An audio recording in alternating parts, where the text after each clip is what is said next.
श्री गुरुभ्यो नमः परमगुरुभ्यो नमः श्रीमदानन्दतीर्थ भगवत्पादाचार्य गुरुभ्यो नमः हरि ओम् सृष्टिस्थित्यव्ययेहानियतिदुषितमो बन्धमोक्षाश्च यस्मात् अस्य श्री ब्रह्मरुद्रप्रभृतिसुरनरद्वीषशत्रुवात्मकस्य विष्णोर्व्यस्ताः समस्ताः सकलगुणनिधिः सर्वदोषौ व्यपेतः पूर्णानन्दाव्ययो यो गुरुरपि परमः चिन्तयेतं महान्तम्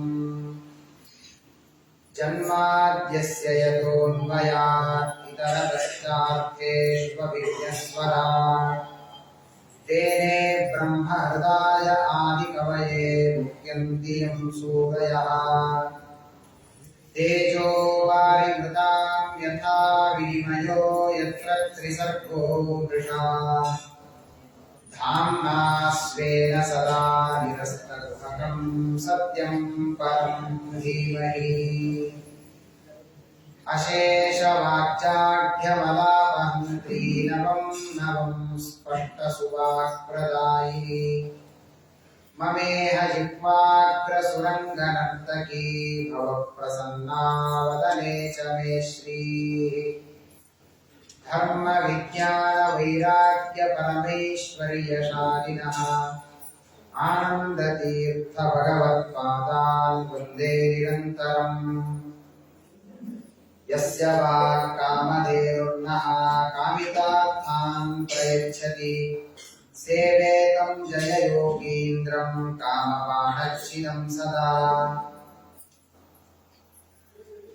पूज्याय राघवेन्द्राय सत्यधर्मरताय च भजतां कल्पवृक्षाय नमतां कामधेनवे सत्यधर्माब्धिसम्भूतः चिन्तामणिविजृम्भितः सत्यसङ्कल्पकल्पद्रुः कल्पयेत् कामं मम सत्याभिज्ञकराब्जोत्थान् पञ्चाशद्वर्षपूजकान् सत्यप्रमोदतीर्थार्यान् नौमिन्याय सुधारतान् आपादमौलिपर्यन्तं गुरूणाम् आकृतिं स्मरेत् तेन विघ्नाः प्रणश्यन्ति सिद्ध्यन्ति च मनोरथाः। श्री सत्यात्मतीर्थ स्वामी श्रीपादगुरुभ्यो नमः। हरि ओम हरि ओम हरि ओम। सूत उवाच व्यासाध्ये ईश्वरे आज्ञैः कृष्णेन कृतकर्मणा प्रबोधितो भीतिहासैः नाबुध्यत शुचार्पितः स्वस्त्यस्तु सताम् अखिल सन्मङ्गलानि भवन्तु। ಹರಿವಾಯ ಗುರುಗಳ ಚರಣಾರವಿಂದಗಳಲ್ಲಿ ಅನೇಕ ಭಕ್ತಿ ಶ್ರದ್ಧಾಪೂರ್ವಕವಾದ ನಮಸ್ಕಾರಗಳನ್ನ ಸಮರ್ಪಣೆ ಮಾಡ್ತಾ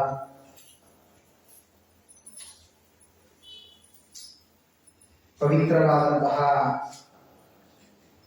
ಶ್ರೀಮದ್ ಭಾಗವತ ಗ್ರಂಥದ ಪ್ರಥಮ ಸ್ಕಂದದಲ್ಲಿ ಬರುವಂತಹ ಭಗವನ್ ಮಹಾತ್ಮೆಗಳನ್ನ ವಿಶೇಷವಾಗಿ ಅನೇಕ ಜನ ಮಹಾತ್ಮರು ಮಾಡಿದಂತಹ ಸ್ತೋತ್ರಗಳನ್ನ ನಾವು ನಿನ್ನೆ ದಿವಸ ಮಹಾನುಭಾವಳಾದ ಭಗವದ್ಭಕ್ತಳಾದಂತಹ ಕುಂತಿ ಭಗವಂತನನ್ನ ಕುರಿತು ಮಾಡಿದಂತಹ ಸ್ತೋತ್ರವನ್ನ ಚಿಂತನೆ ಮಾಡಿದ್ದೇವೆ. ಒಂದು ಬಾರಿ ನಾವು ಇಷ್ಟು ದಿವಸ ಪ್ರೋಷ್ಠಪದಿ ಸಪ್ತಾಹ ಹೀಗೆ ಭಾಗವತವನ್ನ ಕೇಳ್ತಾ ಇದ್ವಿ. ಈಗ ಸ್ಕಂದಶಃ ಭಾಗವತವನ್ನ ಕೇಳ್ತಾ ಇದ್ದೇವೆ. ಮತ್ತೊಂದು ಬಾರಿ ಬರೀ ಭಾಗವತದಲ್ಲಿ ಬರುವಂತಹ ಸ್ತೋತ್ರ ಭಾಗಗಳನ್ನ ಮಾತ್ರ ಶ್ರವಣ ಮಾಡಬೇಕು. ಕುಂತಿ ಮಾಡಿದ ಸ್ತೋತ್ರ, ಭೀಷ್ಮಾಚಾರ್ಯರು ಮಾಡಿದ ಸ್ತೋತ್ರ,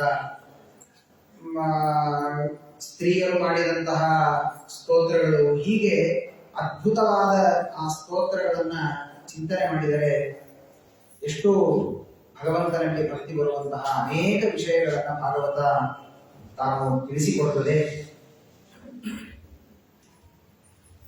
ಒಬ್ಬ ರಾಜ ಬಹಳ ಪ್ರಸಿದ್ಧವಾದ ಕಥೆ. ಒಬ್ಬ ರಾಜ ಡಂಗುರವನ್ನು ಸಾರಿದಂತೆ. ಏನು ಅಂದರೆ, ಯಾರು ಭಾಗವತವನ್ನು ಸಂಪೂರ್ಣವಾಗಿ ಕಲಿತು ನನಗೆ ಒಪ್ಪಿಸ್ತೀರೋ ಅವರಿಗೆ ನನ್ನ ಅರ್ಧ ರಾಜ್ಯವನ್ನು ಕೊಡ್ತೇನೆ ಅಂತ ಡಂಗುರವನ್ನು ಸಾರಿದಂತೆ. ಡಂಗುರವನ್ನು ಸಾರಿದಾಗ ಎಲ್ಲರಿಗೆ ಬಹಳ ಕುತೂಹಲ. ರಾಜರ ಕಾಲ ಅಂದ್ರೆ ಬ್ರಾಹ್ಮಣರಲ್ಲಿ ಬುದ್ಧಿವಂತಿಕೆ ಹೆಚ್ಚು, ಆದರೆ ಬಡತನ ಅದೇ ರೀತಿ ಹೆಚ್ಚು. ಏನ್ ಬೇಕಾದರೂ ಜ್ಞಾನದಿಂದ ಸಾಧಿಸಬಲ್ಲೆ ಎಂಬಂತಹ ಸಾಮರ್ಥ್ಯ ಇತ್ತು, ಆದರೆ ಹೊಟ್ಟೆಗೆ ಏನಿಲ್ಲ. ಅದಕ್ಕಾಗಿ ಅನೇಕ ಜನ ಹಠಕ್ಕೆ ಬಿದ್ದು ಪ್ರಯತ್ನವನ್ನ ಓದ್ತಾ ಇದ್ದಾರೆ, ಹಿಂದಿನ ಸ್ಕಂದ ಓದ್ತಾರೆ, ಮುಂದಿನ ಮತ್ತೆ ಹೋಗ್ತಾರೆ, ಎಲ್ಲರೂ ಪ್ರಯತ್ನ ಮಾಡಿದರು. ಅದರಲ್ಲಿ ಒಬ್ಬ ವ್ಯಕ್ತಿ ಮಾತ್ರ ತುಂಬಾ ಚೆನ್ನಾಗಿ ಎಲ್ಲವನ್ನ ಕಲಿತು 18,000 ಶ್ಲೋಕಗಳನ್ನ ಮುಖೋದ್ಗತವಾಗಿ ಕಲಿತಂತೆ. ಎಲ್ಲರೂ ನೀವು ಹಿಂಗೆ ನೋಡಿದ್ರೆ ಇಲ್ಲ, ನೀವಿನ್ನು 1 ವರ್ಷ ಬಿಟ್ಟು ಸಮಗ್ರ ಭಗವದ್ಗೀತಾ ಹೇಳಿದ್ರೆ ಬೇರೆ ಊರಿನ ಜನ ನಮ್ಮನ್ನು ಹಿಂಗೆ ನೋಡ್ತಾರೆ. ಮೈಸೂರಿನಲ್ಲಿ 1000 ಜನ ಭಗವದ್ಗೀತೆ ಹೇಳ್ತಾರಂತೆ ಅಂತ ನಮ್ಮನ್ನೆಲ್ಲರೂ ಹೀಗೆ ನೋಡ್ತಾರೆ. ನಾನು ಹಾಗೆ ಆ ವ್ಯಕ್ತಿ 18,000 ಶ್ಲೋಕಗಳನ್ನು ತುಂಬಾ ಚೆನ್ನಾಗಿ ಕಲಿತು ರಾಜನ ಹತ್ತಿರ ಬಂದು ರಾಜ ಸಿಂಹಾಸನದಲ್ಲಿ ಕುಳಿತಿದ್ದ. ಯಾರೋ ಬಂದಿದ್ದಾರೆ ಬ್ರಾಹ್ಮಣ, ಏನು ಅಂತ ಕೇಳಿದರೆ, ಇಲ್ಲ, ನಾನು 18,000 ಶ್ಲೋಕಗಳನ್ನು ಚೆನ್ನಾಗಿ ಕಲಿತು ಬಂದಿದ್ದೇನೆ, ನಿಮ್ಮ ಪಂಡಿತರನ್ನು ಕಳಿಸು, ಎಲ್ಲಿ ಬೇಕಾದರೂ ಪರೀಕ್ಷೆ ಕೇಳಿ ನಾನು ಒಪ್ಪಿಸ್ತೇನೆ ಅಂತ ಕೂಡಲೇ ಅವನೆಲ್ಲ ಸಿದ್ಧನಾದ. ಇನ್ನೇನು ಪಂಡಿತರನ್ನು ಕರೀತಾರೆ, ನಾವು ಒಪ್ಪಿಸ್ಬೇಕು. ರಾಜ ಹೇಳಿದಂತೆ, ನಿನಗೆ ಇನ್ನೂ ಚೆನ್ನಾಗಿ ಬರೋದಿಲ್ಲ, ಓದ್ಕೊಂಡು ಬಾ ಚೆನ್ನಾಗಿ. ಅವನಿಗೆ ಬಹಳ ಅವಮಾನ ಆಗಿದೆ. ಪರೀಕ್ಷೆ ಕೇಳಿ ಫೇಲ್ ಮಾಡಿದರೆ ಬೇರೆ, ಕೇಳೇ ಇಲ್ಲ ಇನ್ನೂ ಬೇಗ ಚೆನ್ನಾಗಿ ಮಾಡು ಅಂತ ಹೇಗೆ ಹೇಳ್ತಾರೆ. ಹೋಗ್ಲಿ, ರಾಜನಿಗೆ ತಿರುಗಿ ಮಾತಾಡ್ಲಿಕ್ಕೆ ಆಗೋದಿಲ್ಲ. ಹೋದಂತೆ 2ನೇ ಬಾರಿ ಬಂದಂತೆ. ಮತ್ತೆ ಬಂದಾಗ ಇದೇ ಸೇಮ್ ಪಿಕ್ಚರ್. ವರ್ಷ ಅವನು ಬಂದ, ಇವನು ಕೇಳಿದ, ಇವನು ಇಲ್ಲ ನೀನು ಚೆನ್ನಾಗಿ ಮಾಡಿಲ್ಲ, ಹೋಗು. 2-3 ಬಾರಿ ಹೀಗಾಯ್ತು, ಹೋಗ್ಬಿಟ್ಟ. 4ನೇ ಬಾರಿ ಹೋದಂತಹ ಬ್ರಾಹ್ಮಣ ತಿರುಗಿ ಬರಲೇ ಹೋಗ್ಬಿಟ್ಟ. ಆಗ ಬ್ರಾಹ್ಮಣ ಎಲ್ಲಿದ್ದಾನೆ ಅನ್ನೋದನ್ನು ಹುಡುಕಿಕೊಂಡು ಹೋಗಿ ರಾಜನೇ ಅರ್ಧ ರಾಜ್ಯವನ್ನು ಅವನಿಗೆ ಕೊಟ್ಟು ಬಂದನು. ಏನಿದರ ಅರ್ಥ ಅಂದ್ರೆ, ಅವನು 3 ಬಾರಿ ಬರೀ ಭಾಗವತದ ಶ್ಲೋಕಗಳನ್ನ ಬಾಯ್ಪಾಠ ಮಾಡಿ ಒಪ್ಪಿಸ್ತಾ ಇದ್ದ. 4ನೇ ಬಾರಿ ಇನ್ನೂ ಚೆನ್ನಾಗಿ ಒಪ್ಪಿಸ್ಬೇಕು ಅಂತ ಎಲ್ಲ ಅರ್ಥಗಳನ್ನು ಓದಿ ಶ್ಲೋಕ ಓದಿದಾಗ ಅವನಿಗೆ ವೈರಾಗ್ಯ ಬಂದಿತ್ತಂತೆ. ಯಾವುದೋ ಬೇಡ ನನಗೆ ಭಾಗವತ ಓದಿದ ಮೇಲೆ ಇನ್ಯಾಕೆ ಹಣ ಬೇಕು ಅಂತ ಅವನು ಹೋಗೋದು ಬಿಟ್ಬಿಟ್ಟ. ಯಾವಾಗ ಅವನು ಹೋಗೋದು ಬಿಟ್ಟ, ಆಗ ರಾಜನಿಗೆ ಗೊತ್ತಾಯ್ತು ಇವನು ಭಾಗವತ ಚೆನ್ನಾಗಿ ಓದಿದ್ದಾನೆ. ಆಗ ಹೋಗಿ ಅವನು ಕೇಳದಿದ್ದರೂ ಆ ರಾಜ್ಯವನ್ನ ಅವನಿಗೆ ಕೊಟ್ಟು ತಾನು ಧನ್ಯತೆಯನ್ನ ಪಡೆದ ಅಂತ ಒಂದು ಕಥೆಯನ್ನ ಕೇಳುತ್ತೇವೆ. ಅಂದ್ರೆ ಭಾಗವತ ಇದು ಅಷ್ಟು ವೈರಾಗ್ಯವನ್ನ ತಂದುಕೊಡುವಂತಹ ಪರಮ ಪವಿತ್ರವಾದಂತಹ ಗ್ರಂಥ. ನಿನ್ನೆ ದಿವಸ ಕುಂತಿ ಮಾಡಿದಂತಹ ಸ್ತೋತ್ರವನ್ನು ನಾವೆಲ್ಲರೂ ಕೂಡ ಯಥಾಮತಿಯಾಗಿ ಚಿಂತನವನ್ನು ಮಾಡಿದ್ದೇವೆ. ನಿನ್ನೆಯ ಕುಂತಿಯ ಸ್ತೋತ್ರವನ್ನು ನಾವು ಕೇಳಿದಾಗ ನಮ್ಮಲ್ಲಿ ಬರುವ ಇನ್ನೊಂದು ಭಾವನೆ ಏನು ಅಂದ್ರೆ, ಸಾಮಾನ್ಯವಾಗಿ ನಮ್ಗೇನಾದರೂ ನೀವು ದೇವರಲ್ಲಿ ಭಕ್ತಿ ಮಾಡಿ ತಂದ್ಬಿಟ್ಟೆ ನಾವೇನಂತೇವೆ ಅಂದ್ರೆ, ನಮ್ಗೇನ್ರಿ ಸ್ವಾಮಿಗಳಷ್ಟು ನಮಗ್ ಗೊತ್ತಿಲ್ಲ, ಪಂಡಿತರಷ್ಟು ನಮಗ್ ಗೊತ್ತಿಲ್ಲ, ನಮ್ಗೇನ್ ಗೊತ್ತಿಲ್ಲ, ಹೇಗೆ ಸ್ತೋತ್ರ ಮಾಡೋದು. ಹಾಗಾದ್ರೆ ದೇವರಲ್ಲಿ ಭಕ್ತಿ ಮಾಡುವುದಕ್ಕೆ ಬೇಕಾದ ಸ್ತೋತ್ರ ಅಂದ್ರೆ ಅದು ತುಂಬಾ ದೊಡ್ಡವರು ಮಾಡುವಂತಹ ಏನೋ ನಾವು ಗುಣಗಾನವನ್ನೇ ಮಾಡಬೇಕು ಅಂತಲ್ಲ. ನನಗೇನು ದೇವರ ಬಗ್ಗೆ ಗೊತ್ತಿದೆ ಅದನ್ನ ನಾನು ಮುಕ್ತವಾಗಿ ಸ್ತೋತ್ರ ಮಾಡುವುದೇ ದೇವರಲ್ಲಿ ಮಾಡುವ ಭಕ್ತಿ ಅಷ್ಟೇ. ಕುಂತಿ ಹೊಸದಾಗಿ ಏನು ಮಾಡಲಿಲ್ಲ. ಕುಂತಿ ಏನನ್ನ ಕೃಷ್ಣನ ಮಹಿಮೆಯನ್ನ ನೋಡಿದ್ಲೋ ಆ ನೋಡಿದ ಮಹಿಮೆಯನ್ನೇ ತಾನು ಹಾಡಿದ್ದಾಳೆ, ಅದನ್ನೆಲ್ಲ ಸ್ತೋತ್ರ ಮಾಡಿದ್ದಾಳೆ. ಹಾಗೆ ನಮಗೆ ಎಷ್ಟೆಷ್ಟು ದೇವರ ಮಹಿಮೆ ಗೊತ್ತಿದೆ ಅಷ್ಟನ್ನೇ ನಾವು ಸ್ತೋತ್ರ ಮಾಡುವಂತಹ ಪ್ರಯತ್ನವನ್ನು ಮಾಡಬೇಕು ಅಂತ ಭಾಗವತ ತಿಳಿಸಿಕೊಟ್ಟಿದೆ. ಅದಾದ ಮೇಲೆ ಎಲ್ಲ ಪ್ರಾಬ್ಲಮ್ ಸಾಲ್ವ್ ಆಯಿತು. ಇನ್ನು ಉತ್ತರಾದೇವಿ ಗರ್ಭನು ಬದುಕಿಯಾಯಿತು, ಕುಂತಿಯು ಸ್ತೋತ್ರ ಮಾಡಿ ಆಯಿತು. ಸರಿ, ಇನ್ನು ನಾನು ಮತ್ತೆ ದ್ವಾರಕೆಗೆ ಹೊರಡುತ್ತೇನೆ ಅಂತ ಹೇಳಿ ಕೃಷ್ಣ ಪರಮಾತ್ಮ ಹೊರಡಲಿಕ್ಕೆ ಸಿದ್ಧನಾದ ಕೂಡಲೇ ಇನ್ನೊಂದು ಪ್ರಾಬ್ಲಮ್ ಶುರು ಆಯಿತು. ಮತ್ತೆ ಉತ್ತರಾದೇವಿಯ ಪ್ರಾಬ್ಲಮ್ ಮುಗಿಯಿತು ಅಂತ ಹೊರಟ್ರೆ ಧರ್ಮರಾಜನ ಪ್ರಾಬ್ಲಮ್ ಶುರು ಆಯಿತು. ಧರ್ಮರಾಜ ಅಂದ, ನಾನು ರಾಜ್ಯಭಾರ ಮಾಡೋದಿಲ್ಲ ಅಂತ ಕೂತ್ಕೊಂಡ್ಬಿಟ್ಟ.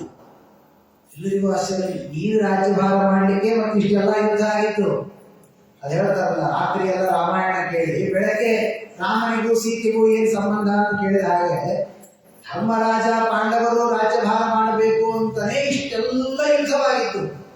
ಆದರೆ ಎಲ್ಲವಾದ ಮೇಲೆ ಕೊನೆಗೆ ಅವನು ಹೇಳಿದ, ನಾನು ರಾಜ್ಯಭಾರ ಮಾಡುವುದಿಲ್ಲ. ಯಾಕೆ ಅಂದ್ರೆ ನನಗೆ ತುಂಬಾ ಪಾಪದ ಪ್ರಜ್ಞೆ ಕಾಡ್ತಾ ಇದೆ, ನನಗೆ ತುಂಬಾ ಪಾಪದ ಪ್ರಜ್ಞೆ ಕಾಡ್ತಾ ಇದೆ. ಯಾಕೆ ಅಂದ್ರೆ ನಾನೊಬ್ಬ ರಾಜ್ಯಭಾರ ಮಾಡಬೇಕು ಅನ್ನೋ ಕಾರಣಕ್ಕೆ ಎಷ್ಟು ಜನರ ಮಾರಣ ಹೋಮ ಆಯಿತು, ಇಷ್ಟು ದೊಡ್ಡ ಯುದ್ಧ ಆಯ್ತು.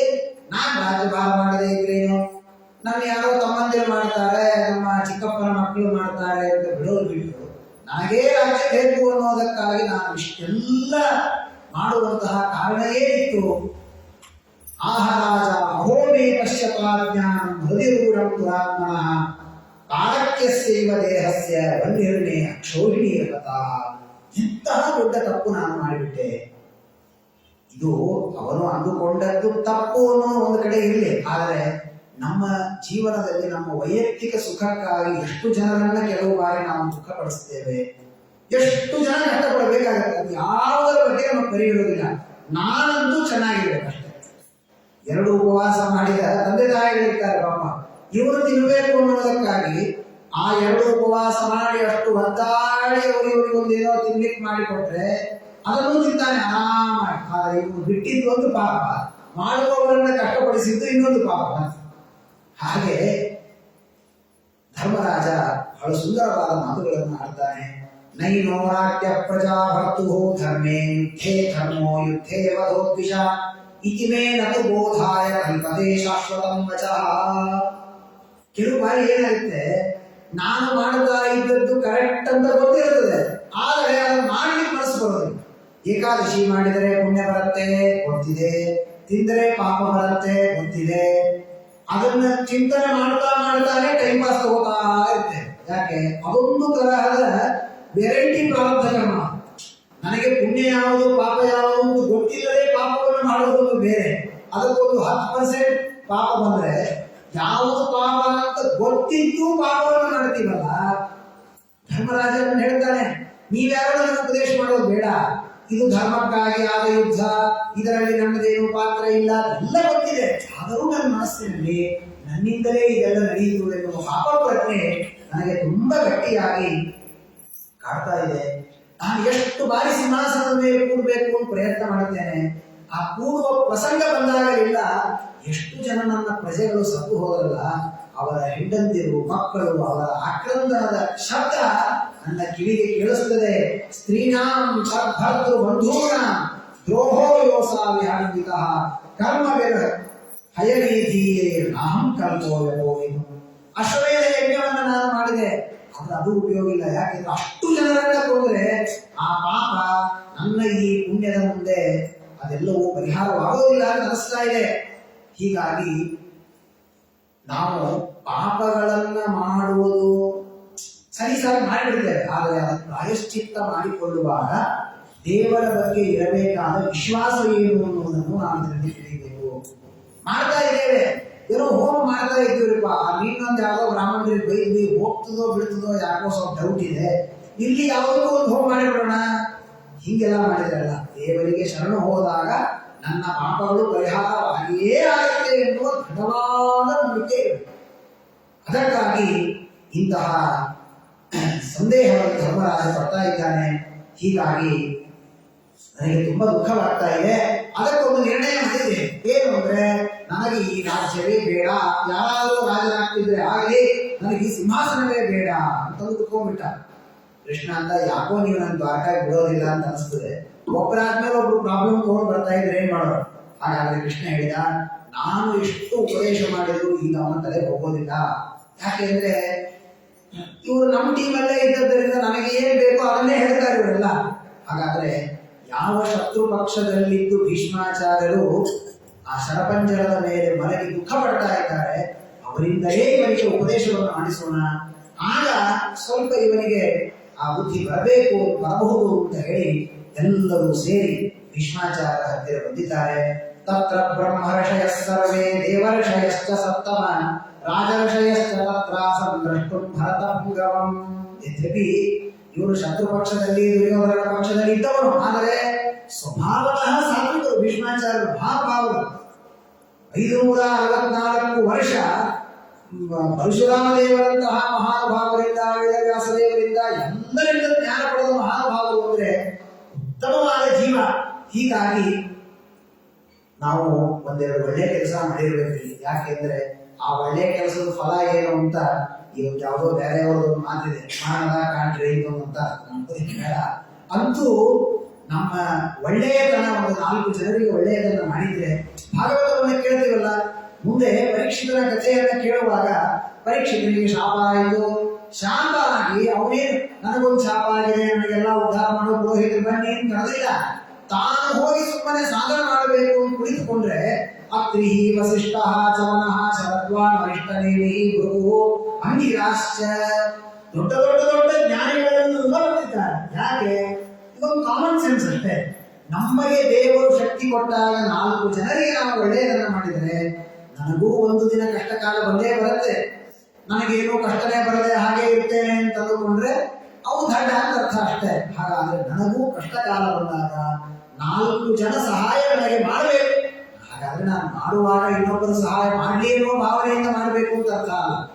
ನಾನು ಯಾರಿಗೂ ಏನೂ ಮಾಡದೆ ಅವರಿಂದ ನಾನು ಎಕ್ಸ್ಪೆಕ್ಟ್ ಮಾಡಿದರೆ ಅದು ತಪ್ಪಾಗ್ತದೆ.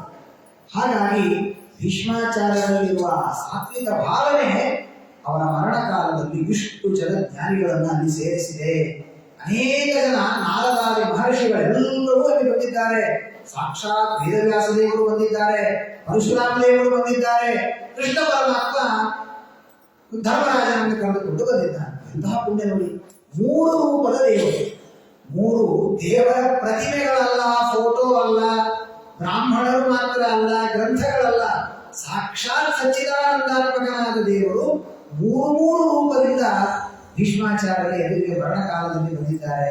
ಸಂತತಂ ಚಿಂತೆಯ ಅನಂತಂ ಅಂತಕಾಲೇ ವಿಶೇಷತಃ ಅಂತ ಚಿಂತನೆ ಮಾಡಿದರೆ ಇಷ್ಟು ಪುಣ್ಯ ಇದೆ ಎನ್ನುವುದಾದರೆ, ಆ ಚಿಂತನೆಗೆ ಗೋಚರನಾದ ದೇವರೇ ಎದುರಿಗೆ ಬಂದು ನಿಂತರೆ ಹೇಗೆ ಪುಣ್ಯ! ಭೀಷ್ಮಾಚಾರ್ಯರು ಎಲ್ಲರೂ ಬಂದಿದ್ದಾರೆ.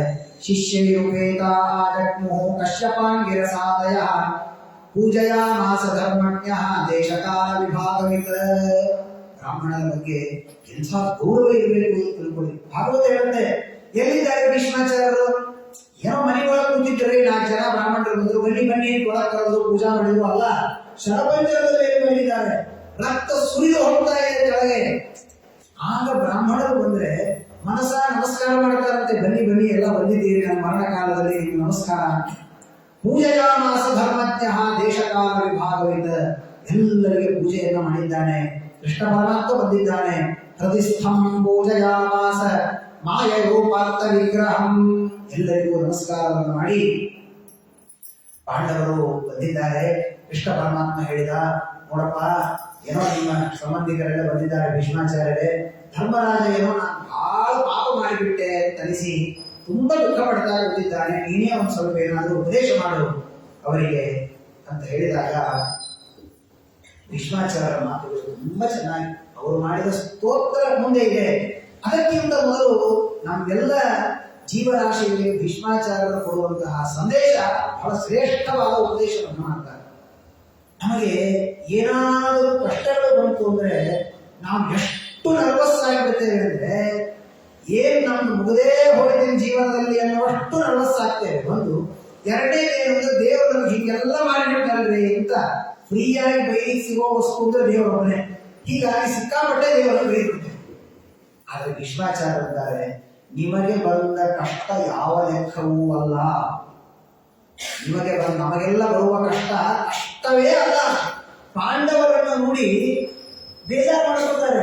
ಏನ್ ನೀವು ಪ್ರಾರಂಭ ಇರ್ಬೇಕ್ರಿ? ವಿಪ್ರ ಧರ್ಮ ಅಚ್ಯುತಾಶ್ರಯ. ನೀವು ವನವಾಸಕ್ಕೆ ಹೊರಟ್ರೆ 60,000 ಜನ ಮುನಿಗಳು, 10,000 ಜನ ಸನ್ಯಾಸಿಗಳು ನಿಮ್ಮ ಜೊತೆ ಬರಲಿಕ್ಕೆ ರೆಡಿಯಾದರು. ಸ್ವಯಂ ಕೃಷ್ಣ ಪರಮಾತ್ಮ ನಿಮ್ಮ ಪಕ್ಷದಲ್ಲಿದ್ದಾನೆ. ಭೀಷ್ಮಾಚಾರ್ಯರು ಇವರೆಲ್ಲರೂ ನಿಮ್ಮ ಬಗ್ಗೆ ಒಂದು ಗಮನ ಇದೆ, ಒಳ್ಳೆಯವರು ಅಂತ. ಇಂತಹ ಬ್ರಾಹ್ಮಣರ ಆಶೀರ್ವಾದ, ಧರ್ಮದಿಂದ ಜೀವನ ಮಾಡುವುದು, ಸ್ವಯಂ ಧರ್ಮಾಧ್ಯಕ್ಷನಾದ ಭಗವಂತ ನಿಮ್ಮ ಜೊತೆಗಿದ್ದಾನೆ. ಆಗ ಏನಪ್ಪ ನಿಮ್ಮ ಜೀವನದಲ್ಲಿ ಹೆಚ್ಚಿಗೆ ಕಷ್ಟಗಳು ಬರುತ್ತಲ್ಲ, ಏನ್ ಪ್ರಾರ್ಥನೆ ಪ್ರಬಲ ಇರಬೇಕು. ಸಂಸ್ಥಿತೆ ಅತಿರತೆ ಪಾಂಡವು ವೃಥಾ ಬಾಲಕ ಪ್ರಜಾವಧೂ ಯುಷ್ಮತ್ಕೃತೆ ಬಹೂನ್ ಕ್ಲೇಶಾನ್ ಪ್ರಾಪ್ತ ತೋಕವತಿ ಯಥಾ ಸರ್ವಂ ಕಾಲಕೃತಂ ಮನ್ಯೆ. ಪ್ರಾರಬ್ಧ ಕರ್ಮ ಎಷ್ಟು ಪ್ರಬಲ ಅಂದರೆ ನಾನು ದೇವರ ಮನೆಯಲ್ಲಿ ಕುಳಿತುಕೊಂಡರೂ ನನಗೆ ಬರುವ ಕಷ್ಟ ಹೋಗೋದಿಲ್ಲ. ಭೀಷ್ಮಾಚಾರ್ಯರು ಅಂತಾರೆ, ಪಾಂಡವರಂತಹ ಮಹಾನುಭಾವರಿಗೆ ಕಷ್ಟಗಳು ಬರಲಿಕ್ಕೆ ಕಾರಣ ಏನು ಅಂದ್ರೆ ಬರೀ ದೇವತೆಗಳಿಗೆ ನಾಟಕ ಮಾಡಿದ್ದಾರೆ ಅಂತ ಅನ್ನೋದಿಲ್ಲ, ಆ ದೇಹದಲ್ಲಿ ಅವರು ಅನುಭವಿಸಬೇಕಾದ ಕಷ್ಟ ಅದೆಲ್ಲವೂ ಕೂಡ. ಭವತಾಂಚ ಯದ ಪ್ರಿಯಂ ಸಕಾಲೋ ಯದ್ವಶೇ ಲೋಕಃ ವಾಯೋ ಇವ ಘನಾವಲಿ. ದೇವರು ಎಲ್ಲರನ್ನ ನಿಯಮನದಲ್ಲಿ ಇಟ್ಟುಕೊಂಡಿದ್ದಾನೆ. ಅವರವರ ಕರ್ಮಕ್ಕೆ ತಕ್ಕಂತೆ ನಮಗೆ ವರಗಳನ್ನು ಕೊಡ್ತಾನೆ. ಆದರೆ ನಮ್ಮ ಪ್ರಾರಬ್ಧ ಕರ್ಮಕ್ಕೆ ವಿರುದ್ಧವಾಗಿ ದೇವರು ವರ ಕೊಡೋದಿಲ್ಲ. ಯಾಕೆ? ಹಂಗೆ ಕೊಡೋದಾಗಿದ್ರೆ ನಿಮ್ಮ ಜೀವನದಲ್ಲಿ ನೀವು ಕಟ್ಟಲೆ ಬರಬಾರ್ದಾಗಿತ್ತು. ವರ ಕೊಡುವ ದೇವರು ಒಳಗಿದ್ದಲ್ಲ, ನಿಮ್ಮ ಜೊತೆಗೆ ಇದ್ದಾನೆ ದೇವರು. ಯತ್ರ ಧರ್ಮಸುತೋ ರಾಜ ಗದಾಪಾಣಿರ್ವಕೋದರ ಕೃಷ್ಣ ಅಸ್ತ್ರೀ ಗಾಂಡಿವಂ ಚಾಪಂ ಸುಹೃತ್ ಕೃಷ್ಣಸ್ತೋ ವಿಪದ. ನಿಮಗಿರುವ ಸೆಕ್ಯೂರಿಟಿ ನೋಡಿದರೆ ನಿಮ್ಮನ್ನು ಯಾರು ಹೊಡೆಕೊಂಡು ಒಳಗೆ ಬರ್ಲಿಕ್ಕೆ ಸಾಧ್ಯ ಇಲ್ಲ, ಅಷ್ಟು ಸೆಕ್ಯೂರಿಟಿ ಇದೆ. ಏನೇನಿದೆ? ಯತ್ರ ಧರ್ಮಸುತೋ ರಾಜ. ಇನ್ನೊಬ್ಬರನ್ನು ಬಿಟ್ಬಿಡಪ್ಪ, ನೀನು ಇಡೀ ಜೀವನದಲ್ಲಿ ಸುಳ್ಳೇ ಮಾತನಾಡಿಲ್ಲ, ಇಂಥ ಧರ್ಮದ ಮೂರ್ತಿ ನೀನು ಧರ್ಮರಾಜ ಯಮಧರ್ಮನ ಅವತಾರ, ನೀನು ಸ್ವಯಂ ಯಜಮಾನ ನಿಮ್ಮ ಮನೆಗೆ. ಕದಾಪಾಣಿರ್ವಕೋದರ ಭೀಮಸೇನ ದೇವರಂತಹ ಮಹಾನುಭಾವರ ಜೊತೆಗಿದ್ದಾರೆ. ಧನುಸ್ಸನ್ನ ಹಿಡಿದಂತಹ ಅರ್ಜುನ ಇದ್ದಾನೆ, ಸ್ವಯಂ ಕೃಷ್ಣ ಇದ್ದಾನೆ. ಸುಹೃತ್ ಕೃಷ್ಣ ತಥೋ ವಿಪದ. ಆದರೂ ವಿಪತ್ತು ಬರುತ್ತೆ ಅನ್ನೋದಾದರೆ ನಮ್ಮಂಥವ್ರು ಹಳೆಬಾರಿ ವಿಚಾರ ಮಾಡಿ, ಇಷ್ಟರೊಳಗೆ ಯಾವ ಒಂದೂ ಇರೋದಿಲ್ಲ ನಮ್ಮ ಹತ್ರ. ಎಲ್ಲವೂ ಜೀವೋತ್ತಮನಾದ ವಾಯುದೇವರಿದ್ದಾರೆ, ಸರ್ವೋತ್ತಮನಾದ ಭಗವಂತ ಇದ್ದಾನೆ, ಅರ್ಜುನ ಇದ್ದಾನೆ. ಇಷ್ಟು ಜನ ಇದ್ರೂ ಕೂಡ ನಿಮಗೆ ಆಪತ್ತು ಬರ್ತಾ ಇದೆ ಅಂತಂದ್ರೆ ನಹ್ಯಸ್ಯ ನ ವಿಚಿತ್ರಾಜಂ ಗುಮಾನ್ ವೇದ ವಿಜಿತ್ಸಿತಂ ಯದ್ ವಿಜಿಜ್ಞಾಸಯಾ ಯುಕ್ತಾಃ ಮುಹ್ಯಂತಿ ಕವಯೋಗಿ. ತಸ್ಮಾತ್ ಜಗದ್ದೈವತಂತ್ರಂ ವ್ಯವಸ್ಯ ಭರತರ್ಷಭ ತಸ್ಯಾಂ ವಿಹಿತೋ ನಾಥಾಃ ನಾಥ ಪಾಹಿ ಪ್ರಜಾಪ್ರಭೋ. ಈ ಜಗತ್ತೆಲ್ಲವೂ ಕೂಡ ಭಗವಂತನ ಮಾಯೆಯಿಂದ ನಡೆಯುವಂತಹ ಬಹಳ ಚಿತ್ರವಾದ ಜಗತ್ತಿದೆ. ತಾನು ಚೆನ್ನಾಗಿರಬೇಕು ಅಂತ ಪ್ರೇರಣೆ ಮಾಡಿದರೆ ಒಂದು ಅರಣ್ಯದ ಮಧ್ಯದಲ್ಲಿರುವ ಒಂದು ಪ್ರಾಣಿಯು ಮನುಷ್ಯನು ಸುಖದಿಂದ ಜೀವನ ಮಾಡ್ತಾನೆ. ಎಷ್ಟು ವಿಚಿತ್ರ ಜೀವನ ಅಲ್ಲ? ತಮಗಾಗಿ ತಮ್ಮ ಇರುವ ರಾಜ್ಯವನ್ನು ಆಳದೇ ಇದ್ದಂತೆ ದೇವರು ಮಾಡಿದ್ದಾರೆ. ಬೇಡ ಅಂತ ಅರಣ್ಯಕ್ಕೆ ಹೋದರೆ ಅಲ್ಲಿ ಈ ಎಲ್ಲ ಸೌಭಾಗ್ಯವನ್ನು ಕೊಡ್ತಾರೆ. ಎಷ್ಟು ಚೆನ್ನಾಗಿದೆ! ದೇವರು ಹೀಗಿರಬೇಕು ಅಂತ ಸಂಕಲ್ಪ ಮಾಡಿದರೆ. ನಾವು ಕಥೆಯಲ್ಲಿ ಕೇಳ್ತೇವೆ, ಶ್ರೀಪಾದರಾಜರು ಮುತ್ತಿನ ತುರಾಯಿ ಅಂತ ಕಥೆ ಹೇಳ್ತಿರಲ್ಲ, ಪ್ರತಿನಿತ್ಯದಲ್ಲಿ 64 ಭಕ್ಷ್ಯಗಳನ್ನು ತಿಂತಾ ಇದ್ರು, ಭಾರಿ ರಾಜವೈಭವದ ಜೀವನವನ್ನು ಮಾಡ್ತಾ ಇದ್ರು. ಶ್ರೀಪಾದರಾಜರ ಜೀವನ ಅವರ ಕಾಲದಲ್ಲಿ ಉತ್ತರಾದಿ ಮಠದಲ್ಲಿ ರಘುನಾಥ ತೀರ್ಥ ಶ್ರೀಪಾದಂಗಳವರು ಅಂತ ಅವರ ಕಾಲ. ಎಷ್ಟು ವಿಚಿತ್ರ ಅಂದ್ರೆ ಅತ್ಯಂತ ವಿರುದ್ಧ ಜೀವನ ಎರಡು. ಶ್ರೀಪಾದರಾಜರು ಹೋದಲ್ಲೆಲ್ಲ 64 ಭಕ್ಷ್ಯಗಳು, ಭಾರಿ ವೈಭವದ ಊಟ, ಏನು ವೈಭವ ಬಾರಿಸೋದು, ಅವರಿಗೆಲ್ಲ ರಾಜ ವೈಭವ ಪೂರ್ಣ. ಅದೇ ಕಾಲದಲ್ಲಿ ಉತ್ತರಾದಿ ಮಠದಲ್ಲಿದ್ದ ರಘುನಾಥ ತೀರ್ಥರಿಗೆ ಪೂರ್ತಿ ಭಿಕ್ಷಾ ಜೀವನ. ಪ್ರತಿನಿತ್ಯದಲ್ಲಿ ಯಾರದೋ ಮನೆಗೆ ಹೋಗ್ಬೇಕು, ಕಷ್ಟ. ಅವರ ಜೀವನವನ್ನು ಹೇಳ್ತಾರೆ. ಮನೆಗೆ ಹೋಗಿ ಭಿಕ್ಷೆ ಬೇಡ್ಕೊಂಡು ಬರ್ಬೇಕಂತ ಶಿಷ್ಯರು. ಭಿಕ್ಷೆ ಬೇಡ್ಕೊಂಡು ಬಂದ್ರೆ ಅದನ್ನೂ ತಿನ್ನುವಾಗಿಲ್ಲ, ಅದನ್ನೆಲ್ಲ ಒಂದು ಗಂಟೆ ಕಟ್ಟಿ ನದಿ ಒಳಗೆ ಮುಳುಗಿಸಿ ಅದನ್ನೆಲ್ಲ ಸೇರಿ ಉಂಡಿ ಮಾಡಬೇಕು. ಅದು ಭಕ್ರಿಯೋ ಅನ್ನವೋ ಸಾರೋ ಏನಿದೆ ಎಲ್ಲ ಸೇರಿ ಒಂದು ಉಂಡಿ. ಆ ಉಂಡಿ ಒಳಗೆ ಶಿಷ್ಯರಿಗೂ ಒಂದಿಷ್ಟು ಕೊಟ್ಟು ತಾವು ತಿಂದು ಬಿಟ್ರೆ ಅವತ್ತಿನ ಜೀವನ. ಹೀಗೆ ವೈರಾಗ್ಯದ ಜೀವನವನ್ನು ರಘುನಾಥ ತೀರ್ಥರು ನಡೆಸ್ತಾ ಇದ್ದಾರೆ. ಈ ಊರಿನ ಜನ ಕೆಲವು ಜನ ಮಾತಾಡ್ಲಿಕ್ಕೆ ಶುರು ಮಾಡಿದ್ರಂತೆ, ಪಾಪಿ ರಘುನಾಥ ತೀರ್ಥರು ಅಂದ್ರೆ ಯಾವಾಗಲೂ ಒಣ ಭಕ್ರಿ ತಿರ್ಕೋತ್ ಹೀಗಿರ್ತಾರೆ, ಶ್ರೀಪಾದರಾಜರು ನೋಡ್ರಿ ಏನ್ ಮಜಾ ಮಾಡ್ತಾರೆ, ಏನ್ ತಿಂದದ್ದೆಲ್ಲ ತಿಂದದ್ದೇ, ಅಷ್ಟು ವೈಭವದ ಜೀವನ ನಡೆಸ್ತಾರೆ. ಹಾಗಾದ್ರೆ ಎಲ್ಲ ನಾವು ಸುಮ್ಮನೆ ಹಣೆ ಬಾರ ನಮಗೆ ನಂಬಲಿಕ್ಕೆ ಆಗೋದಿಲ್ಲ, ಅದಕ್ಕೆ ಪರೀಕ್ಷೆ ಮಾಡೋಣ ಅಂತ ಹೇಳಿ ಇಬ್ಬರದ್ದು ಹೋದರು. ಸ್ವಾಮಿ ನೀವು ಹೀಗೆಲ್ಲ ಇದ್ದೀರಿ, ನಮ್ಗೆ ಯಾಕೋ ಅಷ್ಟು ನಂಬಿಕೆ ಬರ್ತಾ ಇಲ್ಲ, ಅದಕ್ಕೆ ಇವತ್ತೊಂದು ಉಲ್ಟಾ ವ್ಯವಸ್ಥೆಯನ್ನು ಮಾಡೋಣ. ಏನ್ ಉಲ್ಟಾ ವ್ಯವಸ್ಥೆ? ರಘುನಾಥ ತೀರ್ಥರು ಹೇಳಿದಂತೆ, ಶ್ರೀಪಾದರಾಜರು ಹೇಳಿದಂತೆ, ಎಲ್ಲ ಮಾಡಬಾರದು, ಇದು ದೈವ ಸಂಕಲ್ಪ, ಇದು ನಾವ್ಯಾರು ಅಪೇಕ್ಷೆ ಪಟ್ಟದ್ದಲ್ಲ. ಆದರೂ ಶಿಷ್ಯರ ಪ್ರಾರ್ಥನೆ ಅಂತ ಹೇಳಿ ಒಪ್ಪಿಕೊಂಡರು. ಏನು ಅಂದ್ರೆ ರಘುನಾಥ ತೀರ್ಥ ಭಿಕ್ಷೆ ಒಬ್ಬ ದೊಡ್ಡ ದೊಡ್ಡ ಶ್ರೀಮಂತನ ಮನೆಯಲ್ಲಿ ಆಯೋಜನೆ ಮಾಡಿದರು. ದೊಡ್ಡ ಶ್ರೀಮಂತನ ಮನೆ. ನಾಳೆ ರಘುನಾಥ ತೀರ್ಥರ ಭಿಕ್ಷೆ, ಇಡೀ ಊರಿನಲ್ಲಿರುವ ದೊಡ್ಡ ಶ್ರೀಮಂತ ಅವರ ಮನೆಯಲ್ಲಿ ವೈಭವದ ಪೂಜೆಯಾಗಬೇಕು. ಇವತ್ತು ನೀವು ಇಷ್ಟಿಷ್ಟು ಸ್ವೀಟ್ ಮಾಡಿಸ್ಬೇಕು, ಖಾರ ಮಾಡಿಸ್ಬೇಕು, ಅದೆಲ್ಲ ನಿರ್ಧಾರ ಆಗಿದೆ. ಶ್ರೀಪಾದರಾಜರಿಗೆ ಏನ್ ಮಾಡೋದು? ಶ್ರೀಪಾದರಾಜರನ್ನ ಒಂದು ಕಾಡಿ ಒಳಗೆ ಕರ್ಕೊಂಡು ಹೋಗಿ ಒಂದು ಗಿಡದ ಬದಿಯಲ್ಲಿ ಅವರಿಗೆ ಮಂಟಪ ಹಾಕಿ, ನೀವು ನಾಳೆ ಪೂಜೆ ಮಾಡ್ರಿ, ನೋಡೋಣ, ನೀವು ಹಿಂಗೆ ಊಟ ಮಾಡಿದ್ರೆ ಹಂಗೆ ಊಟ ಮಾಡ್ತಾರೆ, ನೋಡೋಣ. ದೈವ ಸಂಕಲ್ಪ, ದೇವರು ಕೊಡ್ಬೇಕು ಅಂತಿದ್ರೆ ಎಲ್ಲಿದ್ರು ಕೊಡ್ತಾನೆ. ಇಲ್ಲ ಅಂದ್ರೆ ಇಲ್ಲ. ಅವ್ರಿಗೆ ಇವರು ತಿಂದರೂ ಇರುತ್ತಾರೆ, ಅವರು ತಿಂದೇ ಇದ್ರು ಮಹಾನ್ ಭಾವನೆ. ಹಾಗಾಗಿ ಇಬ್ಬರು ಒಪ್ಪಿಕೊಂಡ್ರಂತ. ಹಾಗೆ ಈ ಕಡೆ ರಘುನಾಥ ತೀರ್ಥ ಶ್ರೀಪಾದಂಗಳವರು ಬೆಳಗ್ಗೆ ಪಾದ ಪೂಜೆ ಎಲ್ಲವನ್ನು ಮುಗಿಸಿಕೊಂಡ್ರು.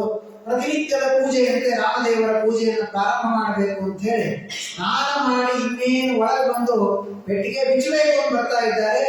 ಯಾರೋ ಒಬ್ಬ ಒಂದು ಪತ್ರವನ್ನು ತಂದುಕೊಂಡ. ಏನು ಪತ್ರ ಅಂತ ನೋಡಿದ್ರೆ, ಆ ಯಜಮಾನನ ಸಂಬಂಧಿಕರು ಯಾರೋ ಒಬ್ಬರು ತೀರ್ಕೊಂಡಿದ್ದಾರೆ, ಅವನಿಗೆ ಅಶೌಚ ಬಂದಿದೆ. ಎಲ್ಲಿ ಹೋಗೋದ್ರಿ ವಿಚಾರ ಬರ್ತವ್ರಿಗೆ. ಅಶೌಚ ಬಂದ್ರೆ ಪೂಜೆ ಇಲ್ಲ, ಪೆಟ್ಟಿಗೆ ಬಿಚ್ಚಲೇ ಇಲ್ಲ, ಮತ್ತೆ ಎಲ್ಲ ಹಾಕೊಂಡ್ರು ಮಂಟಪ ಒಳಗೆ ಹಾಕೊಂಡು ಹೋಗ್ಬೋದು. 15 ದಿವಸ ಮುಂಚೆ ಒಪ್ಕೊಂಡ್ರೆ ಭಿಕ್ಷಾ ಹುಟ್ಟೋದು ಬೆಟ್ಟ ಇದೆ, ತಕ್ಷಣ ಯಾರು ಭಿಕ್ಷಾ ಕರೀತಾರೆ? ಮತ್ತೆ ಯಥಾ ಪ್ರಕಾರ ಯಾವುದೋ ಒಂದು ಹಾಳು ದೇವಸ್ಥಾನದಲ್ಲಿ ಭಿಕ್ಷೆ, ಶಿಷ್ಯರು ಮನೆ ಮನೆಗೆ ಹೋದ್ರು, ಭಿಕ್ಷೆ ಬೇಡ್ಕೊಂಡು ಬಂದ್ರು, ಊಟ ಆಯ್ತು. ಮಹಾನುಭಾವರ ಭಿಕ್ಷೆ ಹೋಗಿ ಶ್ರೀಪಾದರಾಜರು ಈ ಕಡೆ ಅರಣ್ಯದಲ್ಲಿದ್ದಾರೆ, ಪೂಜೆ ಮಾಡಬೇಕು ಅಂತ ಪೂಜೆ ಪ್ರಾರಂಭವಾಗಿದೆ. ಆ ದಾರಿಯಲ್ಲಿ ಒಬ್ಬ ರಾಜ ಒಂದು ಊರಿನಿಂದ ಇನ್ನೊಂದು ಊರಿಗೆ ಹೋಗ್ತಾ ಇದ್ದಾನೆ. ಅವನು ಹೋಗ್ತಾ ಇದ್ದ, ಜೋರಾಗಿ ಜಾಂಟಿ ತಾಳದ ಶಬ್ದ ಕೇಳಿಸ್ತು. ನಮ್ಮ ಕಡೆ ಎಲ್ಲ ಭಿಕ್ಷಾ ಮನೆ ಹುಡುಕೋದು ಹೇಗೆ ಅಂದ್ರೆ, ನೀವು ಆ ರೋಡ್ ತುದಿ ಅಂತ ನಿಂತಲ್ಲಿ ಜಾಂಟಿ ತಾಳ ಒಂದಿಷ್ಟು ಮಠದ ಬಸ್ಸು ನಿಂತಿ ಕಾಣಿಸ್ಕೊಟ್ರೆ ಹಾಗಾದ್ರೆ ಅದೇ ಪೂಜಾ ಮನೆ. ಹಾಗೆ ಅವನು ಅರಣ್ಯದಲ್ಲಿ ಹೋಗ್ತಾ ಇದ್ರೆ ಜೋರಾದ ಶಬ್ದ ಕೇಳಿಸ್ತು. ಯಾರೋ ಬೆಳೆಸಿದ್ದಾರೆ, ಯಾರೋ ಏನು ನಡೀತಾ ಇದೆ ನೋಡ್ಕೊಂಡ್ಬರ್ರಿ, ಇಲ್ಲಿ ಯಾರೋ ಶ್ರೀಪಾದರಾಜರಂತೆ ದೊಡ್ಡ ಮಹಾನ್ ಭಾವರಂತೆ ಅವ್ರಿಗೆ ಪೂಜೆ ಮಾಡ್ತಾ ಇದ್ದಾರೆ. ಅವನು ಬಂದ, ಸ್ವಾಮಿ ಎಂಥ ಭಾಗ್ಯ, ನಾನು ಎಲ್ಲೋ ಇಳಿದು ಒಂದು ಊಟ ಮಾಡ್ಕೊಂಡು ಹೋಗ್ಬೇಕು ಅನ್ಕೊಂಡಿದ್ದೆ, ನಿಮ್ಮಂಥ ಮಹಾನುಭಾವರು ಸಿಕ್ಕಿದ್ದೀರಿ, ಇವತ್ತು ನಿಮ್ಮನ್ನ ಭಿಕ್ಷಾ ಮಾಡಿಸಿ ನಾನು ಊಟ ಮಾಡ್ತೀನಿ ಅಂತ 64 ಭಕ್ಷ್ಯಗಳನ್ನು ಮಾಡಿಸಿ ಅವರಿಗೆ ಊಟಕ್ಕೆ ಹಾಕಿ ತಾನು ಊಟವನ್ನು ಮಾಡಿ ಮುಂದೆ ತೆರಳಿ ಹೋದ. ಹಾಗೆ ನಮ್ಮ ಜೀವನದಲ್ಲಿ ದೇವರು ನಮಗೇನು ಕೊಟ್ಟಿರ್ತಾನೆ ಅದನ್ನ ನಾವು ಅನುಭವಿಸದೆ, ಅದು ಸುಖವೂ ಇರಬಹುದು, ದುಃಖವೂ ಇರಬಹುದು. ಸುಖ ನಾವೇನ್ ಅನ್ಕೊಳ್ತೇವೆ? ಸುಖ ನಾವು ತುಂಬಾ ಪ್ರಯತ್ನ ಪಟ್ಟು ಪಡೆದದ್ದು, ದುಃಖ ನಾನು ಬೇಡ ಅಂದ್ರೂ ನನಗೆ ಬಂದದ್ದು ಅಲ್ಲ. ಎರಡೂ ನಾನು ಪ್ರಯತ್ನ ಪಡದಿದ್ದರೂ ದೇವರ ಇಚ್ಛೆಯಿಂದ ನನಗೆ ಬಂದಿದ್ದಷ್ಟೇ. ಹೇಗೆ ಸುಖವನ್ನ ನಾನು ಇಚ್ಛೆ ಪಡದಿದ್ದರೂ ದೇವರು ಕೊಟ್ಟಿದ್ದನ್ನ ನಾನು ದುಃಖವನ್ನು ಅನುಭವಿಸಬೇಕಲ್ಲ, ಅದು ಸುಖವೂ ಅಷ್ಟೇ. ಹೀಗಾಗಿ ಭೀಷ್ಮಾಚಾರ್ಯರು ಆ ಸ್ತೋತ್ರವನ್ನ ಆ ಪಾಂಡವರಿಗೆ ಉಪದೇಶವನ್ನು ಮಾಡ್ತಾರೆ. ಯಮ್ಮನ್ಯಸೇ ಮಾತುಲೇಯಂ ಪ್ರಿಯಂ ಮಿತ್ರಂ ಸುಹೃತ್ತಮಂ ಅಕರೋ ಸಚಿವಂ ದೌತಂ ಸೌಹೃದಾರಥ ಸಾರಥಿಂ ಸರ್ವಾತ್ಮ ಸದೃಶೋ ಹ್ಯದ್ವಯಸ್ಯಾನಂ ಕೃತೆ ತತ್ಕೃತಂ ಮತಿವೈಷಮ್ಯಂ ನಿರವದ್ಯಸ್ಯ ನ ಕ್ವಚಿತ್. ಬಹಳ ಸುಂದರವಾಗಿ ಹೇಳ್ತಾರೆ. ಏನು ನಿಮ್ಮ ಅದೃಷ್ಟ, ಯಾವ ದೇವರನ್ನ ಒಂದೊಂದು ಕ್ಷಣ ನೋಡ್ಬೇಕು ಅಂತ ಸಾವಿರ ವರ್ಷ ಉಪವಾಸ ವನವಾಸ ಮಾಡಿ ತಪಸ್ಸು ಮಾಡಿದರೂ ದೇವರು ಕಾಣೋದಿಲ್ಲ. ಅಂಥ ದೇವರು ನಿಮಗೆ ಬಂಧುವಾದ, ಮಿತ್ರನಾದ, ಸಾರಥಿಯಾದ, ನಿಮ್ಮನೆ ಕೆಲಸದವನಾದ, 14 ಲೋಕಕ್ಕೆ ದಾತ ಹರಿ, ಪಾಂಡವರ ಮನೆ ದೂತ ಅಂತ ಕೇಳ್ತೀವಲ್ಲ, ಹಾಗೆ ನಿಮ್ಮನೆ ಎದೆ ಎತ್ತಿದ, ನಿಮ್ಮ ಕುದುರೆ ಚತುರ ಹಸ್ತದಿಂದ ಎಂಜಲು ಬಳೆವ ಅತುಳಿತ ಕಟ್ಯದ ಅಂತ ಕೇಳ್ತೀವಲ್ಲ, ಹಾಗೆ ಎಲ್ಲ ತರಹದ ಸೇವೆಯನ್ನು ದೇವರು ನಿಮ್ಮ ಮನೆಯಲ್ಲಿ ಮಾಡಿದ. ತಥಾ ಏಕಾಂತ ಭಕ್ತೇಶು ಪಶ್ಯ ಟೀಕಾಕೃತ್ಪಾದರು ಶ್ರೀಮನ್ ನ್ಯಾಯಸುಧೆಯಲ್ಲಿ ಹೇಳುವಾಗ ಈ ಮಾತನ್ನು ಹೇಳ್ತಾರೆ. ದೇವರ ನೇಚರ್ ಏನು, ಸ್ವಭಾವ ತಿಳ್ಕೊಳ್ಳಿ. ದೇವರ ನೇಚರ್ ಏನು ತಿಳ್ಕೊಂಡ್ಬಿಟ್ರೆ ಎದೆ ಒಡೆದು ಹೋಗುತ್ತೆ ನಮಗೆಲ್ಲ. ಏನ್ ದೇವರ ಸ್ವಭಾವ? ತುಂಬಾ ಕೆಟ್ಟವನಿದ್ದಾನೆ ಅದು ಸ್ವಭಾವನ, ತುಂಬಾ ಹಸಿವೆ ಆಗುತ್ತೆ ಅದು ಸ್ವಭಾವನ, ತುಂಬಾ ಸಿಟ್ಟು ಬರುತ್ತೆ ಅದು ಸ್ವಭಾವನ ಅಲ್ಲ. ಯಾರ ಕಣ್ಣಿಗೂ ಕಾಣುವುದಿಲ್ಲ, ಇದು ದೇವರ ಸ್ವಭಾವ. ತಿಳ್ಕೊಳ್ಳಿ. ನಿಮಗೆ ಯಾರಾದರೂ ಒಬ್ರು, ಕೆಲವರಿಗೆ ಸ್ವಾಭಾವಿಕವಾಗಿ ಸೌದೆಕಾಯಿ ಸೇರೋದಿಲ್ಲ, ಕೆಲವರಿಗೆ ಬೆನ್ನು ಮುಟ್ಟಿದ್ರೆ ಸಿಟ್ಟು ಬರ್ತಾ ಇರುತ್ತೆ. ಯಾರಾದ್ರೂ ಬೆನ್ನು ಮುಟ್ಟಿದ್ರೆ ಬೇಕಾದ ಬೆನ್ನು ಮುಟ್ಟಿದ್ರೆ ನೋಡೋಣ ಅಂತ ಅಷ್ಟು ಅದರ ಒಂದು ಸ್ವಭಾವ ಕೆಲವರಿಗೆ. ಹಾಗಾದ್ರೆ ಬೆನ್ನು ಮುಟ್ಟಿಸಿಕೊಳ್ಳದ ಸ್ವಭಾವ ಇರುವ ನಮ್ಮ ಬೆನ್ನು ಮುಟ್ಟಿದ್ರೆ ಇಷ್ಟೊಂದು ಸಿಟ್ಟು ಬರ್ಬೇಕಾದ್ರೆ, ಯಾರಿಗೂ ಕಾಣುವುದಿಲ್ಲ ಅನ್ನುವ ಸ್ವಭಾವ ಇರುವ ದೇವರ ಸ್ವಭಾವದ ವಿರುದ್ಧ ದೇವರು ನಮಗೆ ಕಾಣಿಸ್ಲಿ ಕೆಲವು ತಪಸ್ಸು ಮಾಡ್ತಿರೋದ ನಾವು. ದೇವರು ಕಾಣಿಸಿದ್ರೆ ನಮಗೆ ಮೋಕ್ಷ ಆದ್ದರಿಂದ ದೇವರು ಕಾಣಿಸ್ಬೇಕು. ಪ್ರವಚನ ಕೇಳ್ತಾ ಇದ್ದೀವಿ ಯಾಕೆ? ದೇವರು ಒಂದು ದಿವಸ ನಮಗೆ ದರ್ಶನ ಕೊಡ್ತಾನೆ. ಪಾಠಕ್ಕೆ ಯಾಕೆ ಹೋಗ್ತೀರಿ? ಪ್ರವಚನ ಯಾಕೆ? ಏಕಾದಶಿ ಉಪವಾಸ ಯಾಕೆ? ಸತ್ಕರ್ಮ ಯಾಕೆ? ಅಧಿಕ ಮಾಸ ಯಾಕೆ? ದಾನ ಯಾಕೆ? ಎಲ್ಲವೂ ಯಾಕೆ? ದೇವರು ನಮಗೆ ಒಂದು ದಿವಸ ದರ್ಶನ ಕೊಡಬೇಕು. ಅದರ ಅರ್ಥ ಏನಾಗಂದ್ರೆ ದೇವರ ಸ್ವಭಾವದ ವಿರುದ್ಧ ನಾವೆಲ್ಲ ಹೋರಾಡ್ತಾ ಇದ್ದೇವೆ ಅಂತ ಅರ್ಥ. ನಮ್ಮ ಸ್ವಭಾವದ ವಿರುದ್ಧ ಹೆಂಡತಿ ಮಕ್ಕಳು ಹೋದರೆ ನಮಗೆ ಸಿಟ್ಟು ಬರೋದಾದ್ರೆ ಅನಂತ ಜೀವರಾಶಿಗಳ ಸಾಧಕರು ಎಲ್ಲರೂ ದೇವರ ಸ್ವಭಾವದ ವಿರುದ್ಧ ಹೋರಾಡ್ತಾರೆ. ಆದ್ರೆ ಟೀಕಾಕೃಪಾದರಂತಾರೆ ದೇವರ ಕಾರುಣ್ಯ ಎಷ್ಟು ದೊಡ್ಡದು ಅಂದ್ರೆ ಭಕ್ತರಿಗಾಗಿ ತನ್ನ ಸ್ವಭಾವವನ್ನು ಬಿಟ್ಟು ದೇವರು ನಮಗೆ ದರ್ಶನವನ್ನ ಕೊಡ್ತಾನೆ. ಟೀಕಾಕೃಪಾದ ಹೇಳ್ತಾರೆ ಅವ್ಯಕ್ತ ಸ್ವಭಾವೋಪಿ ಭಗವಾನ್. ದೇವರ ಸ್ವಭಾವ ಏನು? ಅವ್ಯಕ್ತ ಸ್ವಭಾವ. ಇವು ಪುರಾಣಕ್ಕೆ ಬಂದಿರ್ತೀರಪ್ಪ. ಪುರುಷರ ಸ್ವಭಾವ ಏನು? ಯಾರಾದ್ರು ಇನ್ನೊಬ್ರು ಪ್ರವಚನ ಬಂದ್ರು ಅಂದ್ರೆ ನಾವೇನೋ ಸ್ವಲ್ಪ ಅಡಗಾಗುವುದಿಲ್ಲ, ಅವ್ರಿಗೆ ನಮ್ಮ ಪಕ್ಕಕ್ಕೆ ಬಂದು ಕೂಗ್ಬಿಡ್ತಾರೆ. ಹೆಣ್ಮಕ್ಳ ಸ್ವಭಾವ ಏನೋ? ಯಾರಾದ್ರೂ ಬಂದ್ರು ಅಂದ್ರೆ ಬನ್ನಿ ಬನ್ನಿ ಸ್ವಲ್ಪ ದಾರಿ ಮಾಡಿ ಅವ್ರನ್ನ ಮೂಡಿಸಿ, ನೀವು ಊರೇ ಇಟ್ಟು ಹರಟಿಗೆ ನೀವೊಬ್ರು ಬಂದ್ರೆ ಸೇರ್ಕೊಂಡಿದ್ದಾರೆ. ಹಾಗೆ ಒಂದೊಂದು ಸ್ವಭಾವ ಇರುತ್ತೆ. ಹಾಗೆ ದೇವರ ಸ್ವಭಾವ ಏನು ಅಂದ್ರೆ ನಾವು ಯಾರಿಗೂ ನನ್ನ ದರ್ಶನವನ್ನ ಕೊಡುವುದಿಲ್ಲ ಅನ್ನುವುದೇ ದೇವರ ಸ್ವಭಾವ. ಆದರೂ ಕೂಡ ಹಾಗಾದ್ರೆ ವಿಚಾರ ಮಾಡಿ ನೋಡೋಣ, ಆ ಸ್ವಭಾವವನ್ನ ದೇವರು ಅನಾದಿ ಕಾಲದಿಂದ ಹಾಗೆ ಕಂಟಿನ್ಯೂ ಆಗಿ ಇಟ್ಟುಕೊಂಡು ಬಿಟ್ಟಿದ್ದಾದ್ರೆ ಮೋಕ್ಷಕ್ಕಾಗಿ. ಯಾರು ಮೋಕ್ಷಕ್ಕೆ ಹೋಗಕ್ಕೆ ಸಾಧ್ಯ? ಯಾಕೆ ಮೋಕ್ಷಕ್ಕೆ ಯಾರು ಹೋಗ್ಬೇಕು? ಅಪರೋಕ್ಷ ಜ್ಞಾನಗಳಿಂದ ಮೋಕ್ಷಕ್ಕೆ ಹೋಗ್ಬೇಕು. ಅಪರೋಕ್ಷ ಜ್ಞಾನ ಅಂದ್ರೆ ಏನು? ದೇವರನ್ನ ಕಾಣೋದೇ ಅಪರೋಕ್ಷ ಜ್ಞಾನ. ಹಾಗಾದ್ರೆ ದೇವರ ಕಾರುಣ್ಯ ಎಷ್ಟು ದೊಡ್ಡದು ಅಂದ್ರೆ ನಮ್ಮನ್ನ ಉದ್ಧಾರ ಮಾಡುವುದಕ್ಕೆ ಭಗವಂತ ಏನ್ ಮಾಡಿದ್ದಾನೆ? ತನ್ನ ಸ್ವಭಾವವನ್ನೂ ಬಿಟ್ಟು ಕೊಡ್ತಾನೆ. ಮನೆಯಲ್ಲಿ ಯಾರೋ ಒಬ್ಬರು ಬ್ರಾಹ್ಮಣರು ಊಟಕ್ಕೆ ಬರ್ತಾರೆ ಅಂದ್ರೆ ಏನ್ ಅಡಿಗೆ ಮಾಡೋಣ ಇವತ್ತು ಅಂತ ಹೆಂಡತಿ ಕೇಳಿದ್ರೆ ಒಂದ್ 15 ದಿವಸದಿಂದ ನಾನು ಕಡವು ಸೇರತ್ತೆ ಮಾಡಿದ್ದಿಲ್ಲ ಮಾಡಿಬಿಡು. ಊಟಕ್ಕೆ ಬರ್ತಾ ಇರೋದು ಬ್ರಾಹ್ಮಣರು, ಅದಕ್ಕೆ ಮಾಡಿದ್ದೇನು ನನಗೆ ಇಷ್ಟನೋ ಮಾಡಿ ಅದನ್ನೇ ಅವರು ತಿನ್ಬೇಕು. ಹಾಗಾದ್ರೆ ಒಬ್ಬ ಬ್ರಾಹ್ಮಣನಿಗೆ ಊಟಕ್ಕೆ ಬಡಿಸುವಾಗಲೂ ನಮ್ಮ ಸ್ವಭಾವವನ್ನು ನಾವು ಬಿಟ್ಟುಕೊಡೋದಿಲ್ಲ. ಆದರೆ ದೇವರು ತನ್ನ ಸ್ವಭಾವವನ್ನು ಮೀರಿ ನವಾಪಿ ಏಕಾಂತ ಭಕ್ತೇಶು ಪಶ್ಚಿಮೇ ಭೂತಾನ ಪಂಡಿತಂ ಎಮ್ಮೆ ಅಸೌಂತ್ಯಜತಃ ಸಾಕ್ಷಾತ್ ಕೃಷ್ಣೋ ದರ್ಶನಮಾಗತಃ. ಭೀಷ್ಮಾಚಾರ್ಯರಂತಾರೆ ಏನ್ ದೇವರ ಕಾರುಣ್ಯ! ತನ್ನ ಸ್ವಭಾವವೇ ಯಾರಿಗೂ ಕಾಣದೇ ಇದ್ದದ್ದು, ಆದರೆ ನಾನು ಪ್ರಾಣವನ್ನ ಬಿಡುವಾಗ 3 ರೂಪದಿಂದ ನನ್ನ ಎದುರಿಗೆ ಬಂದು ನಿಂತಿದ್ದಾನೆ ಅಂದ್ರೆ ಏನ್ ದೇವರ ಅನುಗ್ರಹ ನನ್ನ ಮೇಲೆ ಇರಬೇಕು. ಹಾಗಾದ್ರೆ ಅಂತಹ ಭಕ್ತ್ಯ ಆವೇಶ್ಯ ಮನೋಯಸ್ಮಿನ್ ವಾಚಾ ಯನ್ನಾಮ ಕೀರ್ತಯನ್ ತ್ಯಜನ್ ಕಲೇವರಂ ಯೋಗಿ ಮುಚ್ಚತೆ ಕಾಮಕರ್ಮಭಿ.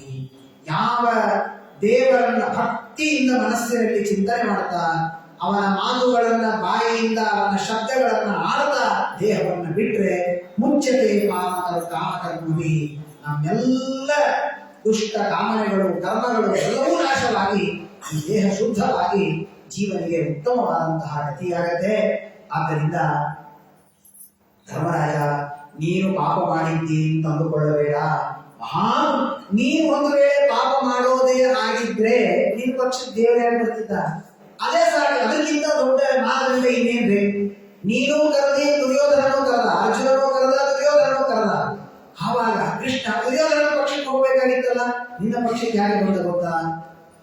ಧರ್ಮ ಇದೆ ಅನ್ನೋ ಕಾರಣಕ್ಕೆ ಬಂದಿದ್ದಾನೆ. ಆದ್ದರಿಂದ ಸರ್ವಥಾ ಸಂದೇಹವನ್ನು ಪಡಬೇಡ ಅಂತಿಷ್ಟು ಹೇಳಿದರು ಭೀಷ್ಮಾಚಾರ್ಯರು.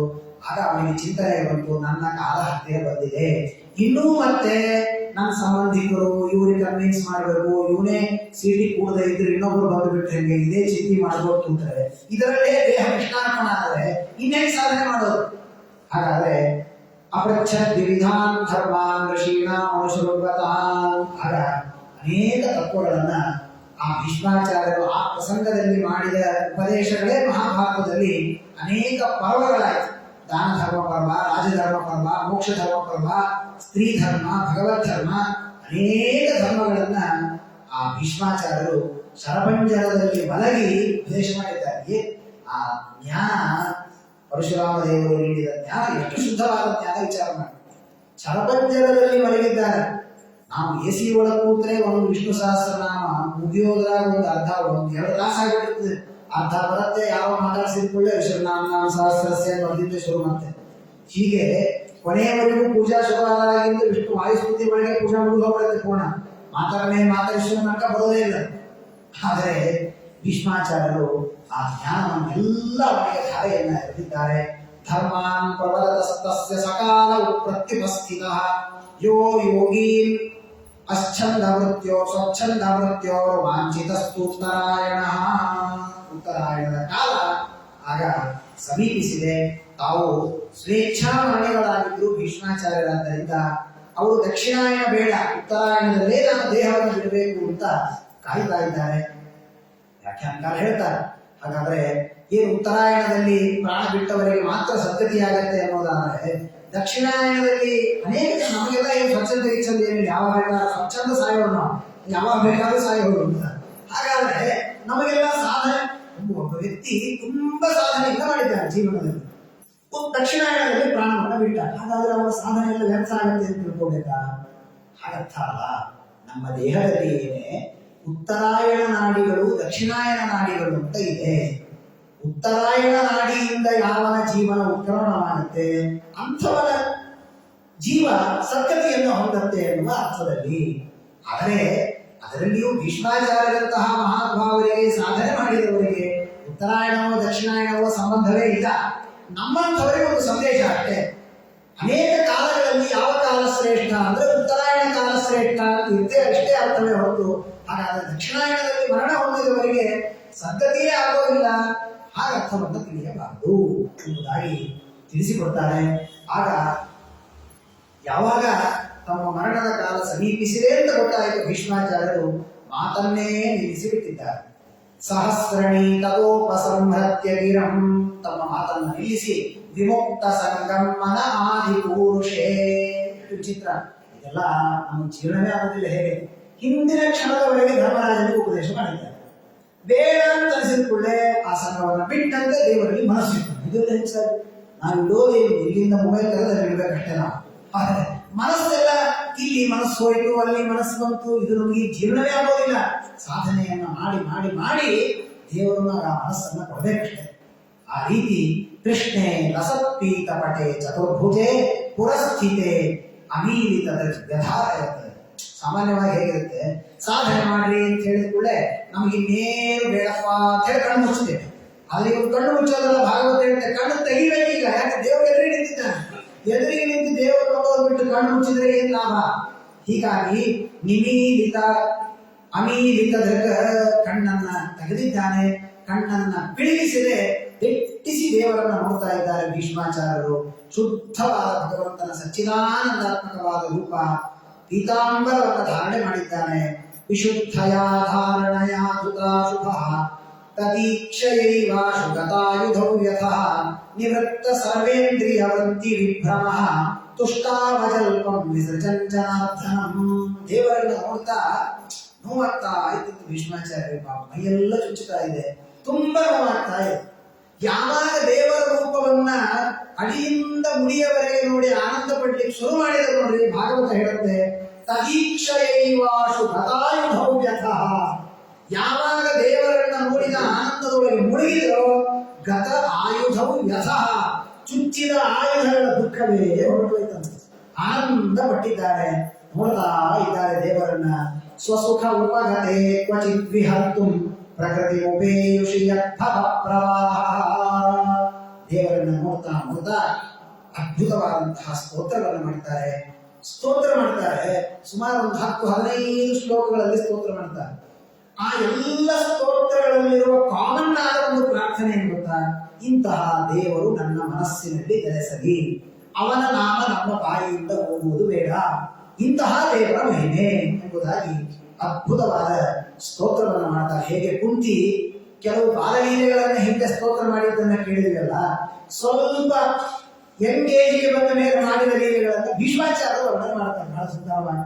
ಕೃಷ್ಣ ಯುದ್ಧಕ್ಕೆ ಹೊರಟಿದ್ದಂತೆ, ಏನು ಆ ಜ್ಞಾನಿಗಳ ದೃಷ್ಟಿ ಹೇಗಿರುತ್ತೆ ವಿಚಾರ ಮಾಡಿ. ಅಂಥ ಕ್ರೂರವಾದ ಯುದ್ಧ ನಡೀತಾ ಇದೆ, ಘನಘೋರವಾದ ಯುದ್ಧ. ಅಷ್ಟರ ಮಧ್ಯದಲ್ಲಿ ಭೀಷ್ಮಾಚಾರ್ಯ ನೋಡಿದ್ದೇನು ಅಂದ್ರೆ, ಅವ್ರು ಇವ್ರು ಯಾರು ಕೃಷ್ಣ ನೋಡ್ತಾ ಇದ್ರು 18 ದಿವಸ. ಯುಧಿಪುರ ಗರಜೋ ವಿಧೂಮ್ರ ವಿದ್ಯುತ್ ಕುಚಲುಳಿತ ಶ್ರವ ವಾರ್ಯಲಂಕೃತಾಸ್ಯೆ ಮಮ ನಿಶಿತ ಶರೈರ್ ವಿವಿದ್ಯಮಾನ ತ್ವಚಿ ವಿಲಸತ್ತವಚೆಸ್ತು ಕೃಷ್ಣ ಆತ್ಮ. ದೇವರೇ, ನೀನು ವೇಗವಾಗಿ ರಥವನ್ನು ಓಡ್ಲಿಕ್ಕೆ ಪ್ರಾರಂಭ ಮಾಡಿ ಯುದ್ಧಕ್ಕೆ ಹೋಗ್ಬೇಕು ಅಂತ ಹೇಳಿ ಏನ್ ವೇಗ, ಕೃಷ್ಣನ ವೇಗ ಅಂದ್ರೆ ಮನೋಜವಂ ಮತ್ತು ವಾಯುದೇವರ ವೇಗ ಹೇಳ್ತೀವಿ, ಅದನ್ನು ಮೀರಿಸಿದ ವೇಗ ದೇವರು. ಅರ್ಜುನನನ್ನ ಕೂಡಿಸಿಕೊಂಡು ವೇಗದಿಂದ ಹೋಗೋದು ಅಂದ್ರೆ ಏನು? ರಥ ಓಡಬೇಕಲ್ಲ, ಕುದುರೆಗಳು ಹೀಗೆ ಓಡಬೇಕಲ್ಲ. ಓಡುವಾಗ ಆ ಕುದುರೆಗಳ ಗೊರಸಿನಿಂದ ಧೂಳು ಹೇಳ್ತಾ ಇತ್ತಂತೆ ಭೂಮಿಯ ಮೇಲೆ. ಆ ಧೂಳು ಎಂದು ಏನಾಗ್ತಾ ಇತ್ತು? ಕೃಷ್ಣ ಭಾರಿ ಶಕ್ತಿಯಿಂದ ಕುದುರೆಗಳನ್ನು ಓಡಿಸಿದಾಗ ಓಡಿ ಓಡಿ ಓಡಿ ಮಾಡಿದಾಗ ದೇವರಿಗೆ ಶ್ರಮ ಆಗಿ ಅವನ ಮೈ ಮೇಲೆಲ್ಲ ಬೆವರುಗಳು ಬರ್ತಾ ಇತ್ತಂತೆ. ಆ ಬೆವರಿನ ಹನಿಗಳು ದೇವರಿಗೆಲ್ಲ ಗುಂಗುರು ಕೂದಲು ನೋಡ್ರಿ, ಆ ಗುಂಗುರು ಕೂದಲಿನ ಮೇಲೆ ಆ ಬೆವರಿನ ಹನಿಗಳು ಸೇರಿಕೊಂಡಿತ್ತಂತೆ ಒಂದೊಂದು. ಅದಕ್ಕೆ ಈ ಧೂಳಿಯ ಕಡೆಗಳು ಒಂದು ನೀರಿನಲ್ಲಿ ಸೇರಿಕೊಂಡ್ರೆ ದೇವರಿಗೆ ಮುತ್ತಿನ ಹಾರವನ್ನು ಹಾಕಿದಂತೆ ಕಾಣಿಸ್ತಾ ಇತ್ತಂತೆ. ಯುಧಿ ತುರಗ ರಜೋ ವಿಧುಮ್ರ ವಿದ್ಯುತ್ ಕುಚ ನುಳಿತ ಶ್ರಮವಾರ್ಯಲಂಕೃತಾಸ್ಯೆ. ದೇವರೇ, ನಿನಗೆ ಏನಿದ್ರು ಅಲಂಕಾರವೇ, ಯಾಕೆಂದ್ರೆ ಶ್ರಮನೇ ಇಲ್ಲ. ಅಂದ್ಮೇಲೆ ನಿನಗೆ ಬಂದ ಬೆವರು ಶ್ರಮ ಬೆವರಲ್ಲ, ಅದು ಆನಂದದ ಬೆವರು. ಅಂದಮೇಲೆ ಅದು ನಿನಗೆ ಅಲಂಕಾರವೇ. ಮದುವೆಗಳಿಗೆಲ್ಲ ಪ್ಲಾಸ್ಟಿಕ್ ಮುತ್ತಿನ ತಂದು ಹಾಕಿರ್ತಾರಲ್ರಿ, ಪ್ಲಾಸ್ಟಿಕ್ ಮುತ್ತಲ್ಲ ಇದು, ಅಪ್ರಾಕೃತವಾದಂತಹ ಭಗವಂತ ಅವನ ಮೈಯಿಂದ ಬಂದಂತಹ ಬೆವರು. ಆ ಬೆವರಿನ ಹನಿಗಳು ದೇವರಿಗೆ ಮುತ್ತಿನ ಹಾರದಂತೆ ಇತ್ತಂತೆ. ದೇವರೇ, ನಾನು ಅನೇಕ ಬಾಣಗಳನ್ನು ಬಿಟ್ಟೆ ವಿಶ್ವಾಚಾರ ಅಂತ. ಆ ಯಾವ ಬಾಣಗಳು ಅರ್ಜುನನಿಗೆ ಬೀಳಬಾರದು ಅಂತ ಎಷ್ಟೋ ಬಾಣಗಳಿಗೆ ನೀನೇ ಮೈ ಕೊಟ್ಟಿದ್ದಿ. ನಿನ್ನ ಕವಚವು ಕೆಳಗೆ ಬಿತ್ತು ನೇರವಾಗಿ ನಿನ್ನ ಮೈಗೆ ಆ ಬಾಣ ತಾಕಿ ರಕ್ತ ಬರ್ತಾ ಇತ್ತಂತೆ. ಅದನ್ನು ನೋಡಿ ಭೀಷ್ಮಾಚಾರ್ಯ ಏನ್ ನಾಟಕ ಮಾಡ್ತಾರೆ ಕೃಷ್ಣ, ರಕ್ತನೇ ಇಲ್ಲ ದೇಹ, ಸಚ್ಚಿದಾನಂದಾತ್ಮಕ ಶರೀರ, ತ್ವಚಿ ವಿಲಸತ್ ಕವಚೇಸ್ತು ಕೃಷ್ಣ ಆತ್ಮ. ಯಾವ ನಿನ್ನ ದೇಹದಿಂದ ಭಾರಿ ನೆತ್ತರು ಸುರಿತಾ ಇತ್ತು, ಏನು ಮೈ ತುಂಬ ರಕ್ತನೇ ತುಂಬಿಕೊಂಡದು ಏನೋ ವೆಂಕಟೇಶ ದೇವರ ತಲೆಯಿಂದ ಆಯ್ತಲ್ಲ, ಹಾಗೆ ರಕ್ತ ಸುರಿತಾ ಇತ್ತಲ್ಲ, ಆ ಕೃಷ್ಣನಲ್ಲಿ ನನ್ನ ಮನಸ್ಸಿಗೆ ನಿರಂತರವಾಗಿ ಎಂಬುದಾಗಿ ಸಪದಿ ಸಖಿ ವಚೋ ನಿಶಮ್ಯ ಮಧ್ಯೆ ನಿಜ ಪರಯೋರ್ ಬಲಯೋರ್ ರಥಂ ನಿವೇಶ್ಯ ಸ್ಥಿತವತಿ ಪರಸೈನಿಕಾಯು ರಕ್ಷಣ ವಿಜಯ ಸಖೆ ರತಿರ್ಮಮಸ್ತು ನಿತ್ಯಂ. ದೇವರೇ, ಏನ್ ನಿನ್ ಕಾರುಣ್ಯ! ಯಾರು ಯುದ್ಧ ಮಾಡಿದ್ರು, ಕೌರವ ಪಾಂಡವರು ಮಾಡಿದ್ರು, ಯಾರು ಗೆದ್ರು, ಪಾಂಡವರು ಗೆದ್ರು, ತಲಿ ಪಾಂಡವರು ಗೆದ್ರು, ನೀನೇ ಮಾಡಿದ್ದೆಲ್ಲ. ಯುಧಿ ತುರಗರಜೋ ಇದು ಸಪದಿ ಸಖಿ ವಚೋ.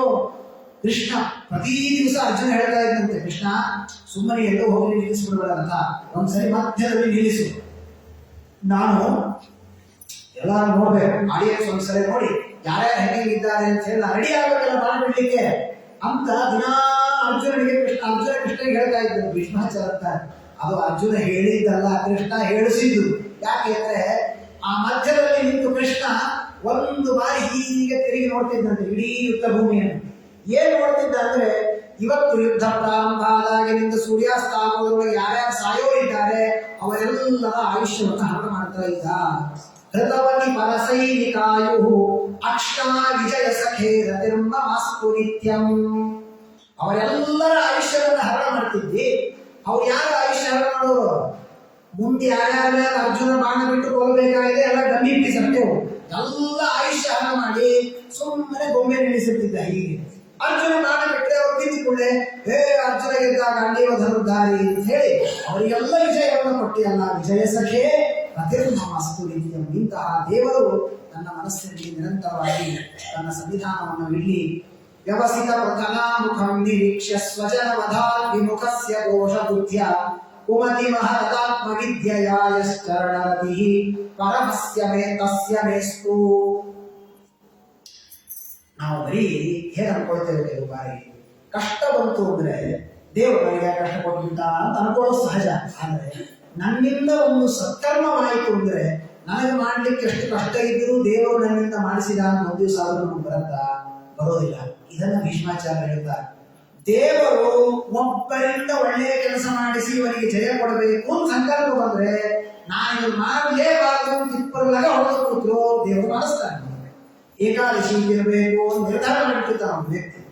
ತಿನ್ಬೇಕು ಅಂತ ಯಾರನ್ನ ಮಾಡಿಕೊಡ್ತಾನ ಹೋಗ್ತಾರೆ, ಅದಕ್ಕೆ ಸಿಗೋದಿಲ್ಲ. ನಾನೇ ತಿನ್ನೋಣ ಅಂತ ಇಡೀ ಅಡಿಗೆ ಮನೆ ಡಬ್ಬಿ ತೆಗೆದ್ರೆ ಅಕ್ಕಿ ಬೇಳೆ ಬಿಟ್ಟು ಒಂದು ಸಿಗೋದಿಲ್ಲ ಅವ್ರ ಮನೆ ಹೊರಗೆ. ಅಂದ್ರೆ ಮನಸ್ಸು ಇಲ್ಲದೆ ಇದ್ರು ಅನಿವಾರ್ಯವಾಗಿ ಉಪವಾಸ ಮಾಡೋದು. ಅದರ ಅರ್ಥ ಏನು? ಇವನಿಂದ ಧರ್ಮ ಮಾಡಿಸಬೇಕು ಅನ್ನುವ ಸಂಕಲ್ಪ ದೇವರಿಗೆ ಇದೆ ಅಂತ. ಹಾಗೆ ಇಷ್ಟೆಲ್ಲ ಯುದ್ಧ ಆಯ್ತಲ್ಲ, ನಿನಗೇನ್ ಬೇಕಾಗಿತ್ತು ಕೃಷ್ಣ? ಇಂತ ನಿನಗೇನ್ ಬೇಕಾಗಿತ್ತು ಹೇಳು? ಅರ್ಜುನ ಒಂದ್ಸರಿ ಕರ್ಕೊಂಡು ಹೋದೆ, ಯುದ್ಧ ಮಾಡುವ ಕರ್ಕೊಂಡು ಹೋದೆ. ಮಾಡೋದಿಲ್ಲಪ್ಪ, ಇದೆಲ್ಲ ಬಂಧುಗಳ ಆಗೋದಿಲ್ಲ ಅಂದ್ರೆ ನಿಮ್ಮ ಹಣೆ ಬರ ಬರೀ ಅದೇ ಒಳದಾಗ ಕೂಡಿ ಕಳಿಸ್ಬೋದಾಗಿತ್ತಲ್ಲ. ಒಂದು ಬಾರಿ ಭಕ್ತರು ಉದ್ಧಾರ ಮಾಡಬೇಕು ಅಂತ ಮನಸ್ಸಿಗೆ ಬಂದ್ರೆ ಅವರನ್ನು ಉದ್ಧಾರ ಮಾಡಲಿಕ್ಕೆ 700 ಶ್ಲೋಕದ ಭಾಗವತವನ್ನು ಉಪದೇಶ ಮಾಡಿದಿಲ್ಲ ಭಗವದ್ಗೀತೆಯನ್ನ. ಕುಮತಿ ಆತ್ಮವಿದ್ಯೆಯ ಆತ್ಮವಿದ್ಯೆ ನಿನ್ನ ಎಲ್ಲ ತತ್ವೋಪದೇಶಗಳನ್ನು ಮಾಡಿ ನಿನ್ನ ವಿಶ್ವರೂಪವನ್ನು ಅವರಿಗೆ ತೋರಿಸಿ ಏನೇನೋ ತಿಪ್ಪಲ್ಲ ಹೊಡೆದ ಕನ್ವಿನ್ಸ್ ಮಾಡಿ ಅವನ ಕಡೆಯಿಂದ ನೀವು ಯುದ್ಧ ಮಾಡಿಸಿದ್ದೀರ ಕೃಷ್ಣ. ಇದೇನು ಬೇಕಾಗಿತ್ತು? ಕೇವಲ ಭಕ್ತರ ಮೇಲೆ ನಿನಗಿರುವ ಕಾರುಣ್ಯ ಆಗ್ತದೆ, ಇನ್ನೇನಿದೆ ಇದರ ಹಿಂದೆ. ಹಾಗಾಗಿ ಅಂತಹ ಕೃಷ್ಣನ ಚರಣರತಿ ಪರಮಸ್ಯ ಪಸ್ಯ ವಹಿಸಿತು. ಅಂತಹ ಕೃಷ್ಣನ ಅಂಗದ ಸಂಘ, ಅವನ ಪಾದದ ಸಂಘ ನಿರಂತರವಾಗಿ ನಮಗೆ ಇರಲಿ. ಸ್ವನಿಯಮಪಹಾಯ ಪ್ರತಿಜ್ಞಾ ಋತಮಧಿಕರ್ತುಮವಿಪ್ಲುತೋ ರಥಸ್ಥಃ ಧೃತಾರ್ಥ ಚಲನೋಭ್ಯವಾತ್ ಫಲಾಗ್ರೇ ಹರಿವಿಮಹಂತು ವಿಮಂತೋತ್ತರೀಯಃ. ಬರೀ ಅರ್ಜುನನ ಮೇಲೆ ಪಾಂಡವರ ಮೇಲೆ ಮಾಡಿದ ಅನುಗ್ರಹ ಅಲ್ಲ, ನಾನು ಭೀಷ್ಮಾಚಾರ್ಯ ಅಂತಾರೆ ನನ್ನ ಮೇಲೆ ಮಾಡಿದ ಅನುಗ್ರಹ ಎಷ್ಟು ಗೊತ್ತಾ? ನೀನು ಪ್ರಾರಂಭದ ದಿನದಲ್ಲಿ ಒಂದು ಪ್ರತಿಜ್ಞೆ ಮಾಡಿದ್ದೀನಿ, ನಾನೇನೋ ಯುದ್ಧ ಮಾಡಿ ಪಾಂಡವರಿಗೆ ಜಯ ಕೊಡ್ತೇನೆ ಅಂತ ಅನ್ಕೋಬೇಡಿ, ನಾನು 18 ದಿನ ಆಯುಧವನ್ನೇ ಹಿಡಿಯೋದಿಲ್ಲ ಕೃಷ್ಣ ಪ್ರತಿಜ್ಞೆ ಮಾಡಿದ್ದಾರೆ.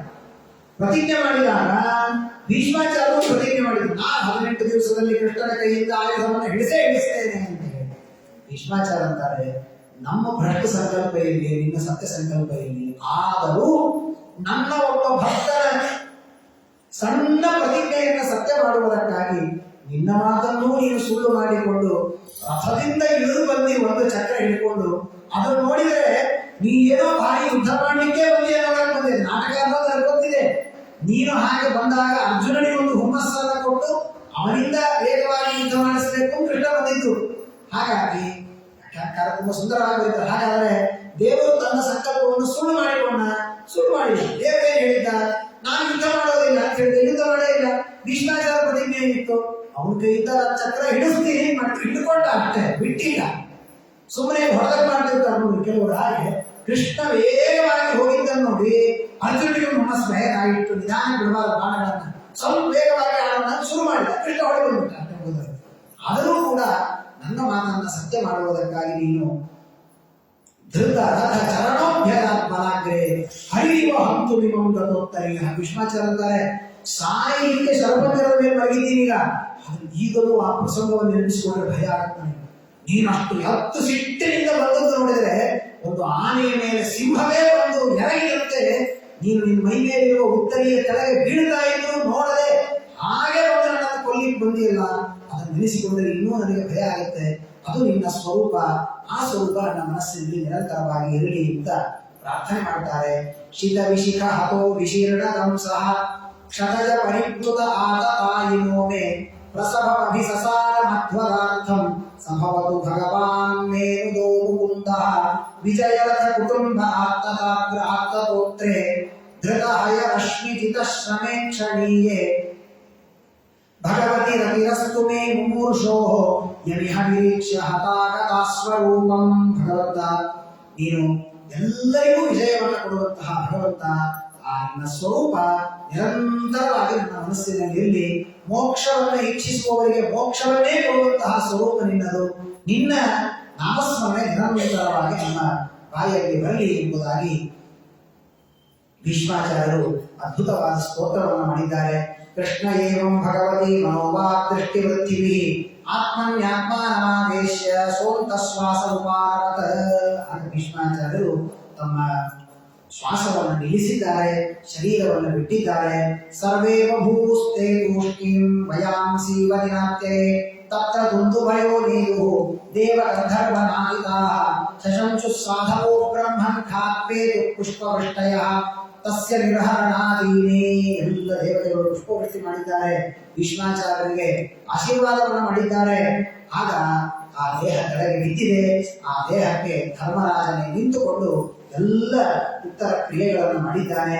ಎಲ್ಲರೂ ಕೂಡ ಸ್ವಲ್ಪ ದುಃಖಪಟ್ಟು ಅವರ ಬೀಳ್ಕೊಡುಗೆಯನ್ನು ಕೊಟ್ಟು ಮುಂದೆ ಹಸ್ತಿನಾವತಿಗೆ ಧರ್ಮರಾಜ ಬಂದಿದ್ದಾನೆ.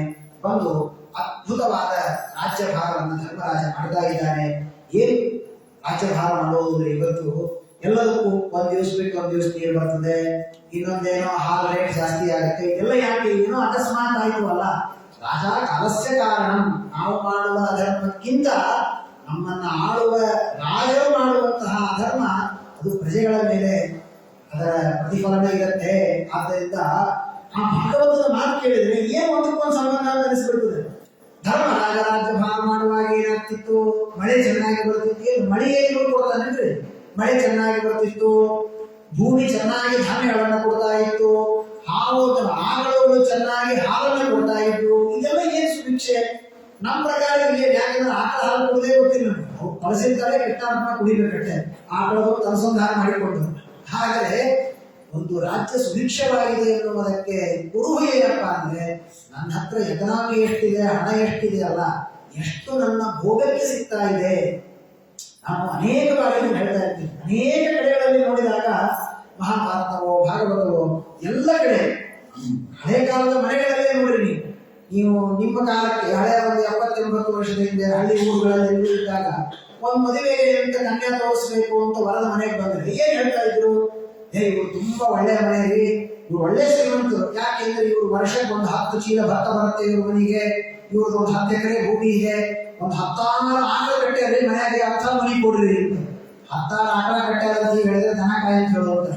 ಯಾಕೆಂದ್ರೆ ಆಗಿನ ಕಾಲದಲ್ಲಿ ಶ್ರೀಮಂತಿಕೆ ಅಂದ್ರೆ ಹಣ ಶ್ರೀಮಂತಿಕೆ ಅಲ್ಲ, ಭೋಗ ಮಾಡುವುದು ಶ್ರೀಮಂತಿಕೆ. ಚೆನ್ನಾಗಿ ಊಟ ಮಾಡ್ತಾ ಇದ್ರು, 8-10 ಬಗ್ರಿ ತಿಂತಾ ಇದ್ರು, ಹಾಲು ಊಟ ಮಾಡ್ತಾ ಇದ್ರು, ಕೆಲಸ ಅದ್ರ ತಕ್ಕಂಗೆ ಮಾಡ್ತಾ ಇದ್ರು. ಇದು ನಿಜವಾದ ಭೋಗ ಅಂದ್ರೆ. ನಮಗಿವತ್ತು ಭೋಗ ಅಂದ್ರೆ ಏನು ಅಂದ್ರೆ, ಎಷ್ಟು ಗಳಿಸಿ ಎಷ್ಟನ್ನ ಭೋಗ ಮಾಡದೇ ಇಟ್ಟಿದ್ದೇವೆ ಅದೇ ಶ್ರೀಮಂತಿಕೆ. ಬೆಳಗಾಲಕ್ಕೆ ಹೋಗ್ತೀವಿ, ರಾತ್ರಿ 10 ಬರ್ತೀವಿ, ಮತ್ತೆ ಬಂದ ಮೇಲೆ ಒಂದಿಷ್ಟು ಬೇರೆ ಕಂಪನಿ ಹುಡುಕ್ಲಿಕ್ಕೆ ರಾತ್ರಿ 1-2 ತಾಸು ಕಳೀತೀವಿ. ಅಂತೂ ಇಡೀ ಜೀವನ ಹೀಗೆ ಕಳೀತೀವಿ. ಹೊರತಾಗಿ ಹಣ ನಮ್ಮ ಅಪ್ಪ ಮಾಡಿದ್ರು ನನಗಾಗಿ, ನಾನು ಮಾಡಿದೆ ನಮ್ಮ ಮಕ್ಕಳಿಗಾಗಿ, ಅವ್ರು ಮಾಡ್ತಾರೆ ಅವ್ರ ಮಕ್ಕಳಿಗಾಗಿ, ಯಾರು ಅನುಭವಿಸಿಲ್ಲ. ಇದು ವಿಚಿತ್ರ. ಆದರೆ ಪ್ರಾಚೀನ ಕಾಲದ ಇತಿಹಾಸವನ್ನು ನೋಡಿದಾಗ ಎಲ್ಲ ಭೋಗ ಅಂದ್ರೆ ಹಣ ಭೋಗ ಅಲ್ಲ, ಎಷ್ಟನ್ನ ನಾವು ತಿಂದ್ವಿ, ಆರಾಮಾಗಿ ಅಡ್ಡಾಡಿದ್ವಿ, ಆನಂದ ಪಟ್ವಿ, ಇದು ನಿಜವಾದ ಭೋಗ. ಹಾಗಾದ್ರೆ ಅದನ್ನ ಭಗವತ ಹೇಳುತ್ತೆ, ನದ್ಯ ಸಮುದ್ರಾಗಿರಯಸ್ಸ ವನಸ್ಪತಿ ವಿರುಧ ಫಲಂತೋಷದಯ ಸರ್ವಾಹ ಕಾಮ ಅನ್ವತ್ತು ತಸ್ಯ ವೈ. ಧರ್ಮರಾಜ ರಾಜ್ಯಭಾರ ಮಾಡುವಾಗ ಸಮುದ್ರಗಳು ಪರ್ವತಗಳು ಹೇಗಿರಬೇಕು ಹಂಗಿದ್ವು. ಏನು ಯಾಕಂದ್ರೆ ಹಾಗಾದ್ರೆ ಅಂತಹ ಪದಾರ್ಥಗಳು ಅವು ಹೇಗಿರಬೇಕಾಗಿರೋದು ನಮಗೆ ಇದ್ದಕ್ಕಿದ್ದಂತೆ ಕ್ಷಾಮ ಬಂದ್ಬಿಡ್ತದೆ, ಅಥವಾ ಇನ್ನೊಂದೇನೋ ಅತಿವೃಷ್ಟಿ ಅನಾವೃಷ್ಟಿ ಸಮುದ್ರ ಇದು ಬಂತು ಅಂತ ಹೇಳಿ ಒಂದಿಷ್ಟೇನೋ ಮುಳುಗಿ ಹೋಗತ್ತೆ ಚೆನ್ನೈ, ಇದೆಲ್ಲ ಯಾಕಾಗ್ತದೆ? ಹಾಗಾದ್ರೆ ರಾಜರು ಅಧರ್ಮವನ್ನು ಮಾಡಿದ್ದಕ್ಕೆ. ಅಷ್ಟು ಅದ್ಭುತವಾದ ರಾಜ್ಯಭಾರವನ್ನು ಮಾಡ್ತಾ ಇದ್ದಾರೆ. ಕೃಷ್ಣ ಪರಮಾತ್ಮ ಸ್ವಲ್ಪ ದಿವಸ ಹಸ್ತಿನಾವತಿಯಲ್ಲಿ ಅವರ ಜೊತೆಗೆ ಇದ್ದಾನೆ. ಇದ್ದು ಅಲ್ಲಿಂದ ಹೊರಡಬೇಕು ಅಂತ ತಸ್ಯಾಭ್ಯಸ್ತಧಿಕಂ ಪಾರ್ಥಾಃ ಸಹೇರನ್ ವಿಹರನ್ ಕಥಂ ದರ್ಶನ ಸ್ಪರ್ಶನಾಲಾಪ ಶಯನಾಸನ ಭೋಜನೈಃ ಹೊರಟಿದ್ದಾರೆ. ಪಾಂಡವರಿದ್ದಾರೆ. ನಮಗೂ ಊಹೆ ಮಾಡ್ಕೊಳ್ಳಿಕ್ಕೂ ಆಗ್ತಾ ಇಲ್ಲ. ಕೃಷ್ಣ ನೀನು ವಿತೌಟ್ ನೀನು ಮೈನಸ್ ಕೃಷ್ಣ ಹೆಂಗಿರ್ಬೇಕು ಅನ್ನೋದೇ ನಮ್ಗೆ ಗೊತ್ತಿಲ್ಲ. ಯಾಕೆಂದ್ರೆ ನಿನ್ನ ಜೊತೆ ದಿನಕ್ಕೆ ಒಂದು ಅರ್ಧ ಗಂಟೆ ಇದ್ವಿ, 1 ತಾಸು ಇದ್ವಿ ಅಲ್ಲ. ಏನೇನು ದರ್ಶನ ಸ್ಪರ್ಶನ ಆಲಾಪ ಶಯನ ಆಸನ ಭೋಜನ, ಊಟ ಮಾಡಬೇಕು ಕೃಷ್ಣನ ಜೊತೆ, ಮಲ್ಕೋಬೇಕು ಕೃಷ್ಣನ ಜೊತೆ, ಯುದ್ಧ ಮಾಡಬೇಕು ಕೃಷ್ಣನ ಜೊತೆ, ಎಲ್ಲವೂ ನಿನ್ನ ಜೊತೆಗೆ ಮಾಡಿ ನಾವು ನಿನಗೆ ಅಡಿಕ್ಟ್ ಆಗ್ಬಿಟ್ಟಿದೆ. ಅಡಿಕ್ಟ್ ಅನ್ನೋದು ಇವತ್ತೊಂದು ಕೆಟ್ಟ ಶಬ್ದ, ಮೊಬೈಲ್ಗೆ ಅಡಿಕ್ಟ್ ಆಗೋದು ಅಂತಿರ್ತಾರೆ. ಆದ್ರೆ ಇದೊಂದು ಒಳ್ಳೆಯ ಶಬ್ದ ಯಾವಾಗ ಆಗತ್ತೆ ಅಂದ್ರೆ ಕೃಷ್ಣಗೆ ಅಡಿಕ್ಟ್ ಆಗ್ಬೇಕು ನಾವು. ಅವರೆಲ್ಲ ಅಂತಾರೆ ನಮ್ಗೆ ಬಿಡ್ಲಿಕ್ಕೆ ಆಗ್ತಾ ಇಲ್ಲ, ಏನ್ ಮಾಡ್ಬೇಕು? ಎಲ್ಲರೂ ಕೂಡ ದುಃಖ ಪಡ್ತಾ ಇದ್ದಾರೆ. ಆದರೂ ಹೋಗ್ಬೇಕಲ್ಲ, 8 ದಿವಸ ಇಲ್ಲೇ ಇರೋದು ಕೃಷ್ಣ. ಅವನನ್ನು ಎಲ್ಲರೂ ಕೂಡ ಬೀಳ್ಕೊಟ್ಟಿದ್ದಾರೆ.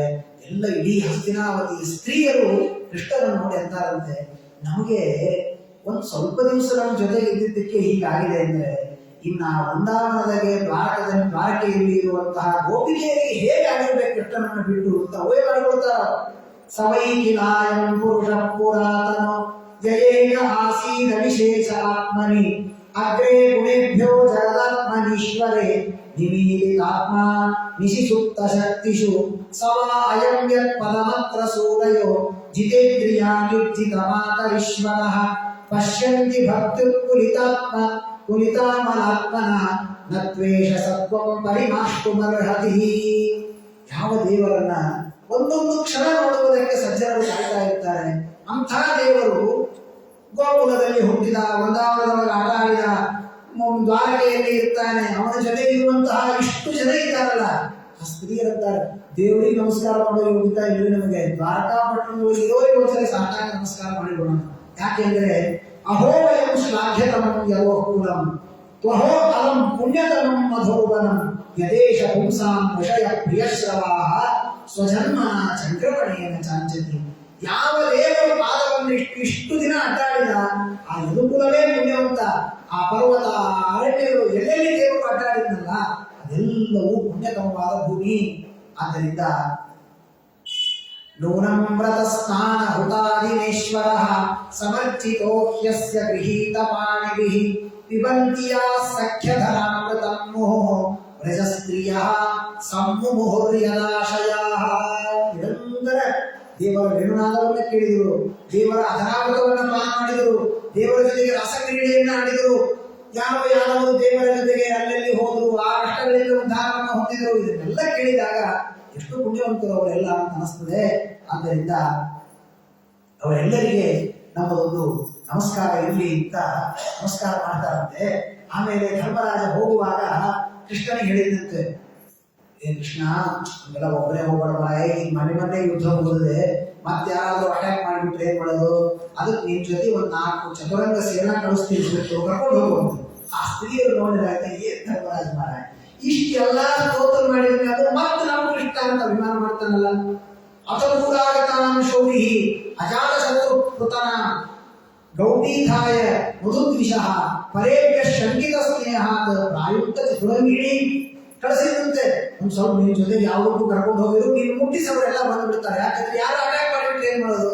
ನಿನ್ ತಲೆ ಅವನಿದ್ದಕ್ಕೆ ನೀವು ಗೆದ್ದಿರಿ 18 ದಿವಸ.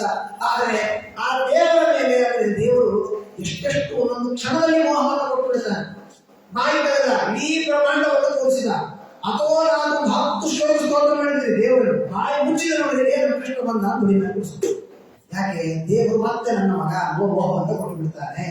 ಹೀಗೆ ಆ ಸ್ತ್ರೀಯರಂತಾರೆ, ಆ ದೇವರಿಗೆ ಈ ಚತುರಂಗಿಣಿ ಸೇನಾ ನಿಮ್ಗೆ ಇಬ್ಬರದು ಸೇರಿದ 18 ಅಕ್ಷೋಹಿಣಿ ಸೇನಾ ಕೊಂದವನೇ ಅವನು, ನಿಮಗೆ ವಿಜಯ ಕೊಟ್ಟವನೇ ಅವನು. ಆದ್ರೆ ಅವರ ರಕ್ಷಣೆಗಾಗಿ ಮತ್ತೊಂದಿಷ್ಟು ಚತುರಂಗಿಣಿ ಕಳಿಸ್ತಾನಲ್ಲ ಧರ್ಮರಾಜ. ಎಂಥ ಬಂಧನವನ್ನು ದೇವರು ಮಾಡ್ತಾನೆ. ಹೀಗೆ ಕೃಷ್ಣ ಅಲ್ಲಿಂದ ಹೊರಟು ಇನ್ನೇನು ಬರ್ತಾನೆ. ದೇವರು ಅಂದ್ರೆ ಏನು ವೈಭವ. ಹೊರಟ್ರೆ ಸ್ವಾಮಿಗಳು ಒಂದೂರಿಂದ ಇನ್ನೊಂದು ಊರಿಗೆ ಹೋಗ್ಬೇಕು ಅಂದ್ರೆ ಸಾಮಾನ್ಯ ಮುಂದಿನ ಹೋಗೋರಿಗೆ ನಡೆಸ್ತಾ ಇರುತ್ತೆ. ಅಂದ್ರೆ ಯಾರೋ ಬಂದು ಕೇಳ್ತಾ ಇದ್ದಾರೆ, ಸ್ವಾಮಿಗಳು ನಮ್ಮ ಮೊನ್ನೆ ಭೂಮಿ ಪೂಜೆಗೆ ಬಂದಿದ್ರು, ನಾಳೆ ಎಲ್ಲಿ ಭಿಕ್ಷೆ ಅಂತ ಕೇಳಿದ್ರೆ ಬೆಂಗಳೂರಲ್ಲಿ ಅಂತ ಯಾರೋ ಹೇಳಿದ್ರು. ಮರುದಿವಸ ಸ್ವಾಮಿಗಳು ಎಷ್ಟೊತ್ತಿಗೆ ಹೋದ್ರು ಅಂತ ಕೇಳಿದ್ರೆ ರಾತ್ರಿ 2:30-3 ಗಂಟೆಗೆ ಹೋಗಿದ್ದಾರೆ. ನಮಗೆಲ್ಲ ಪ್ರಶ್ನೆ ಏನಂದ್ರೆ ಮೈಸೂರಿಂದ ಬೆಂಗಳೂರು ಹೋಗ್ಲಿಕ್ಕೆ ಅಷ್ಟೊತ್ತು ಬೇಕಾ? ಯಾಕೆಂದ್ರೆ ಈ ಹೈವೇ ಬೇರೆ ಆಗಿದೆ, 1-1.5 ತಾಸಲ್ಲಿ ಹೋಗ್ಬಿಟ್ರೆ ಬೆಂಗಳೂರು ಬಿಟ್ಬಿಡ್ತೀವಲ್ಲ. ನಮಗೆ ಮೈಸೂರು ಬಿಟ್ಟರೆ ಬೆಂಗಳೂರು ಒಂದೇ. ಆದ್ರೆ ಮೈಸೂರಿನ ಮಧ್ಯದಲ್ಲಿರುವ ಎಲ್ಲಾ ಊರುಗಳು ಸ್ವಾಮಿಗಳೇ ಬೇಕಲ್ಲ. ಆ ಎಲ್ಲ ಊರಿನಲ್ಲಿ ಪೂಜಾ ಮುಗಿಸಿಕೊಂಡು ಬೆಂಗಳೂರಿಗೆ ಹೋಗೋದ್ರಲ್ಲಿ ಬೆಳಗ್ಗೆ 3 ಗಂಟೆ ಆಗಿತ್ತು.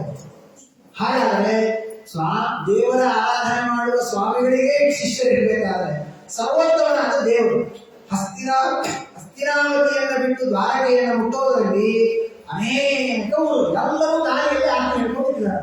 ಕೆಲವರು ದೇವರಿಗೆ ಪುಷ್ಪವೃಷ್ಟಿ ಮಾಡುತ್ತಾರೆ, ಆರತಿಯನ್ನು ಮಾಡುತ್ತಾರೆ, ಅವನ ಜೊತೆಗೆ ಮಾತನಾಡ್ತಾರೆ. ಹೀಗೆ ಅಲ್ಲಿ ಹೋದ್ರೆ ಅಲ್ಲೊಂದು ಹಿಟ್ಟು ಕಾಯ್ತಾ ಇರುತ್ತೆ. ನಮಗೇನು ಅನಿಸ್ತದೆ, ನಮ್ಮ ಸ್ವಾಮಿಗಳು ಜಾಸ್ತಿ ಸಿಗ್ಲೇ ಇಲ್ಲ, ಬೇಗ ಹೊರಟುಬಿಟ್ರು ನಮ್ಮ ಮನೆಯಿಂದ. ಆದ್ರೆ ಒಂದೊಂದು ಮನೆಯಲ್ಲಿ ಹೀಗೆ ಸ್ವಾಮಿಗಳೇ ಕಾಯೋರಿರ್ತಾರೆ. ಅಲ್ಲೆಲ್ಲೋ ಒಂದು ವಿಡಿಯೋ ಹಾಕಿದ್ದೀನಿ, 3 ಗಂಟೆ ಸ್ವಾಮಿಗಳು ಹೋಗಿದ್ದಾರೆ. ಮೊನ್ನೆ ಅವ್ರು 3 ಗಂಟೆ ಮನೆ ಭಿಕ್ಷಾದವರು ವಿಡಿಯೋ ಕಳಿಸಿದ್ದಾರೆ. ಪಟಾಕಿ ಹಾಕಿದ್ದಾರೆ ಸ್ವಾಮಿಗಳು ಬಂದರು ಅಂತ. 3 ಗಂಟೆಗೆ ಬೆಳಗ್ಗೆ ಪಕ್ಕದ ಮನೆಯವ್ರ ಗತಿ ಏನಾಗಿದೆ ಪಾಪ ಏನು ಬರಬೇಕು. ಆದ್ರೆ ಅಂದ್ರೆ ಜನರಿಗೆ ಕುತೂಹಲ ಆಗಿದೆ ಇವತ್ತು ಸ್ವಾಮಿಗಳ ಬಗ್ಗೆ. ಸ್ವಾಮಿಗಳು ಅಂದ್ರೆ ನಮಗೆ ನಾವೊಂದು ಬಾರಿ ಎಲ್ಲೋ ಲಾತೂರು ಅಂತ ಸ್ವಾಮಿಗಳ ಚಾತುರ್ಮಾಸ್ಯ ಆಗಿದೆ ಮಹಾರಾಷ್ಟ್ರ. ಲಾತೂರಿಗೆ ನಾವು ಸಂಚಾರ ಕ್ರಮದಿಂದ ಉತ್ತರ ಭಾರತ ಯಾತ್ರೆಗೆ ಹೋಗೋ ಪ್ರಸಂಗ ಬಂದರೆ ಸ್ವಾಮಿಗಳು ಮೊದಲೇ ದಿವಾನರು ಫೋನ್ ಮಾಡಿ ತಿಳಿಸಿದ್ರು ಸ್ವಾಮಿಗಳು ಬರ್ತಾರೆ ಅಂತ. 3 ಗಂಟೆಗೆ ಬರೋದು ಅಂತ ನಿರ್ಣಯ ಆಗಿತ್ತು. ಸರಿ, ಸ್ವಾಮಿಗಳು ನಾವು ಹೋದಾಗ ಎಷ್ಟು ಗಂಟೆ ಅಂದ್ರೆ ರಾತ್ರಿ 11 ಗಂಟೆ ಆಗಿದೆ. ಮಧ್ಯಾಹ್ನ 3 ಗಂಟೆಗೆ ಹೋಗ್ಬೇಕಾದವರು ರಾತ್ರಿ 11 ಗಂಟೆಗೆ ಹೋಗಿದೆ. ನಮಗೆಲ್ಲ ಇದೆ. ಸ್ವಾಮಿಗಳು ವಾಹನದಿಂದ ಇಳಿದು ಲೈಟ್ ಹಚ್ಚಿದರೆ 3,000 ಜನ ಕಾಯ್ತಾ ಇದ್ದಾರೆ ಊರಲ್ಲಿ. ಯಾವಾಗಿಂದ? ಬೆಳಗ್ಗೆ 11 ಗಂಟೆಯಿಂದ ಊಟ ಮಾಡಿದ್ದಾರೆ. ಯಾಕಂದ್ರೆ 3 ಸ್ವಾಮಿಗಳು ಬರ್ತಾರೆ, ಮುದ್ರ ತಗೊಂಡು ಊಟ ಮಾಡೋಣ ಅಂತ ಕಾಯ್ತಾ ಇರೋರು ರಾತ್ರಿ 11 ಗಂಟೆ ಆಗಿದೆ. ಎಲ್ಲರೂ ಎದ್ದು ವೈಭವದಿಂದ ಸ್ವಾಗತ ಮಾಡ್ತಾರೆ. ಸ್ವಾಮಿಗಳು ಕೇಳಿದ್ರೆ ನಾವು ಊಟ ಮಾಡಿದ್ರೆ ಮುದ್ರೆ ತಗೋಬೇಕು, ನವ ಒಂದು ದೊಡ್ಡ ಲೈನ್. ಇದನ್ನ ಬೈಯೋರು ಇರ್ತಾರೆ, ಸತ್ಯಾಗ ಬಂದಿರ್ತಾರೆ, 11 ಮುದ್ರಾ ಕೊಟ್ಟರು ಅಂತ ಹೇಳಿ ಒಂದಿಷ್ಟು ಮತ್ತೊಂದು ವಿಡಿಯೋ ಹಾಕಿ ಅವರ ಪ್ರಾರ್ಥನೆ ಮಾಡಿದ್ವಿ. ಆದರೆ ಭಕ್ತರಿಗೆ ಸ್ವಾಮಿಗಳ ಬಗ್ಗೆ ಇರುವ ವಿಶ್ವಾಸ ಎಷ್ಟು ದೊಡ್ಡದು ಅನ್ನೋದನ್ನ ಆಲೋಚನೆ ಮಾಡಬೇಕು. ನಾ ಯಾಕೆ ಇದನ್ನು ಹೇಳಿದೆ ಅಂದ್ರೆ, ಆ ತಾರತಮ್ಯ ಸ್ವಾಮಿಗಳ ಬಗ್ಗೆ ಭಕ್ತರಿಗೆ ಇರುವ ವಿಶ್ವಾಸವೇ ಇಷ್ಟ. ಆದರೆ ದೇವರನ್ನ ಕಣ್ಣಿನಿಂದ ನೋಡಿದ ಅವತ್ತಿನ ಕಾಲದ ಭಕ್ತರಿಗೆ ದೇವರ ಬಗ್ಗೆ ಯಾವ ತರಹದ ಕುತೂಹಲ ಇರಬೇಕು. ಎಲ್ಲ ಕಡೆ ಗೌರವವನ್ನು ಮಾಡಿದ್ದಾರೆ. ದೇವರು ಪಟ್ಟಣಕ್ಕೆ ಪ್ರವೇಶ ಮಾಡಿದ ನೋಡ್ರಿ, ಅಲ್ಲೊಂದು ದೊಡ್ಡ ವೈಭವಿಸೋದಾಯ್ತು ಮೆರವಣಿಗೆ. ಮತ್ತೆ ಅಹೋ ಸನಾಥ ಭವತಾಸ್ಮಯದ್ವಯಂ, ನಾವಿಷ್ಟು ದಿವಸ ಅನಾಥರಾಗಿದ್ವಿ, ಕೃಷ್ಣ ಬಂದಾರ ಊರಿಗೆ ನಾವೆಲ್ಲರೂ ಸನಾಥರಾಗಿದ್ದೇವೆ ಇವತ್ತು ಅಂತ ಮತ್ತೆ ವೈಭವದ ಪುಷ್ಪವೃಷ್ಟಿಗಳನ್ನ ಮಾಡಿ ಎಲ್ಲರೂ ಕೂಡ ಒಬ್ಬೊಬ್ಬರ ಮನೆಗಳ ಕೋರಿಕೆಗಳನ್ನು ಹಾಕಿದ್ದಾರಂತೆ. ಎಲ್ಲರೂ ಅಲಂಕೃತ ಪೂರ್ಣ ಕುಂಭೈಹಿ ವಿರಭಿ ವಲಿಭಿ ಧೂಪ ದೀಪಕೈಹಿ, ದೇವರಿಗೆ ಎಲ್ಲ ತರಹದ ವೈಭವದ ಸ್ವಾಗತವನ್ನು ಎಲ್ಲರೂ ಕೂಡ ಮಾಡಿದ್ದಾರೆ. ಎಲ್ಲರೂ ನಿಂತರೆ ಮತ್ತೆ ದೇವರ ತಾರತಮ್ಯ ಅಷ್ಟೇ. ಇಡೀ ದ್ವಾರಕಾಪಟ್ಟಣದ ಜನ ನಿಂತರೆ ಎಲ್ಲರೂ ನಮ್ಮವರೇ ಬರ್ರಿ ಅಲ್ಲ, ಎಲ್ಲರಲ್ಲಿ ತಾರತಮ್ಯ ಇದೆ. ಭಾಗವತ ಹೇಳುತ್ತೆ, ತುಂಬಾ ಪುಣ್ಯ ಇದ್ದವರಿಗೆ ಆಲಿಂಗನ ಮಾಡಿಕೊಂಡ, ಸ್ವಲ್ಪ ಪುಣ್ಯ ಇದ್ದವರಿಗೆ ಹಸ್ತ ಲಾಘವವನ್ನು ಮಾಡಿದ, ಇನ್ನೂ ಸ್ವಲ್ಪ ಪುಣ್ಯ ಇದ್ದವರಿಗೆ ಸುಮ್ಮನೆ ಗಂಜೆ ಚಪ್ಪರಿಸಿದ, ಇನ್ನೂ ಕಡಿಮೆ ಪುಣ್ಯ ಇದ್ದವರಿಗೆ ಬರೀ ಸ್ಮೈಲ್ ಮಾಡಿದ, ಇನ್ನೂ ಕಡಿಮೆ ಇದ್ದವರಿಗೆ ನೋಡಿ ಹಾಗೆ ಹೋದ. ಹೀಗೆ ಭಾಗವತ ಹೇಳುತ್ತೆ, ಬಹ್ವ ಅಭಿನಂದನ ಆಶ್ಲೇಷ ಕರಸ್ಪರ್ಶ ಸ್ಮಿತೇಕ್ಷಣೈ ಆಶ್ವಸ್ಯ. ಆದರೆ ಇದು ಬರೀ ಬ್ರಾಹ್ಮಣರಿಗೆ ಮಾಡಿದ್ರು ಅಂತ ಹೇಳ್ತಾರೆ ತಿಳ್ಕೋಬೇಡಿ. ಭಾಗವತ ಹೇಳುತ್ತೆ, ಆಶ್ವಭ್ಯ ಆಶ್ವಪಾಕೇಭ್ಯ ವರೈಶ್ಚಾಭಿಮತೈರ್ವಿಭು, ಎಲ್ಲರಿಗೆ ಮಾಡಿದ್ದಾರೆ. ಒಬ್ಬ ಚಂಡಾಲನಿಗೆ ಪುಣ್ಯ ಇದೆ, ಆಲಿಂಗನ ಮಾಡಿಕೊಂಡಿದ್ದಾರೆ. ಒಬ್ಬ ಬ್ರಾಹ್ಮಣನಿಗೆ ಕಡಿಮೆ ಪುಣ್ಯ ಇದೆ, ಬರೀ ಕೈ ಕೊಟ್ಟ. ಎಲ್ಲರಿಗೆ ದೇವರ ಸಮಾನವಾದ ಅನುಗ್ರಹ ಇದೆ. ಒಂದೇ ಮಾನದಂಡ ಸಾಧನೆ. ಅವರ ಸಾಧನೆ ಪುಣ್ಯ ಎಷ್ಟಿದೆ ಎಲ್ಲರಿಗೂ ಆಶೀರ್ವಾದವನ್ನ ಕೃಷ್ಣ ಪರಮಾತ್ಮ ಮಾಡಿದ್ದಾನೆ. ಅವರೆಲ್ಲರೂ ದೇವರನ್ನು ನೋಡ್ತಾ ಇದ್ರು. ಹೆಂಗ್ ನೋಡ್ತಾ ಇದ್ರು ಅಂದ್ರೆ, ಫಸ್ಟ್ ಟೈಮ್ ನರೇಂದ್ರ ಮೋದಿ ಗೊತ್ತಾಗಿ ನಿಂತಿರ್ತೀವಲ್ಲ ನಾವೆಲ್ಲ, ಒನ್ ಟೈಮ್ ನೋಡ್ಬೇಕು ಅಂತಿದ್ವಿ. ಯಾರು ಕಾಣಂಗಿಲ್ಲ, ಅವ್ನು ಬರೇ ಮುಂದೆ ಸೆಕ್ಯೂರಿಟಿ ಕಾಣಿಸಿರ್ತಾನೆ. ಆದ್ರೂ ಏನೋ ಒಂದು ನೋಡೋ ಆನಂದ ಇರುತ್ತಲ್ಲ, ಭಾಗವತ ಇರುತ್ತೆ. ಏನ್ ಈ ದ್ವಾರಕಾಪಟ್ಟಣದ ಜನ ಕೃಷ್ಣ ಅಂದ್ರೆ ಇಲ್ಲ, ಅವನು ಕಾಮನ್ ಪೀಪಲ್ ಅಷ್ಟೇ.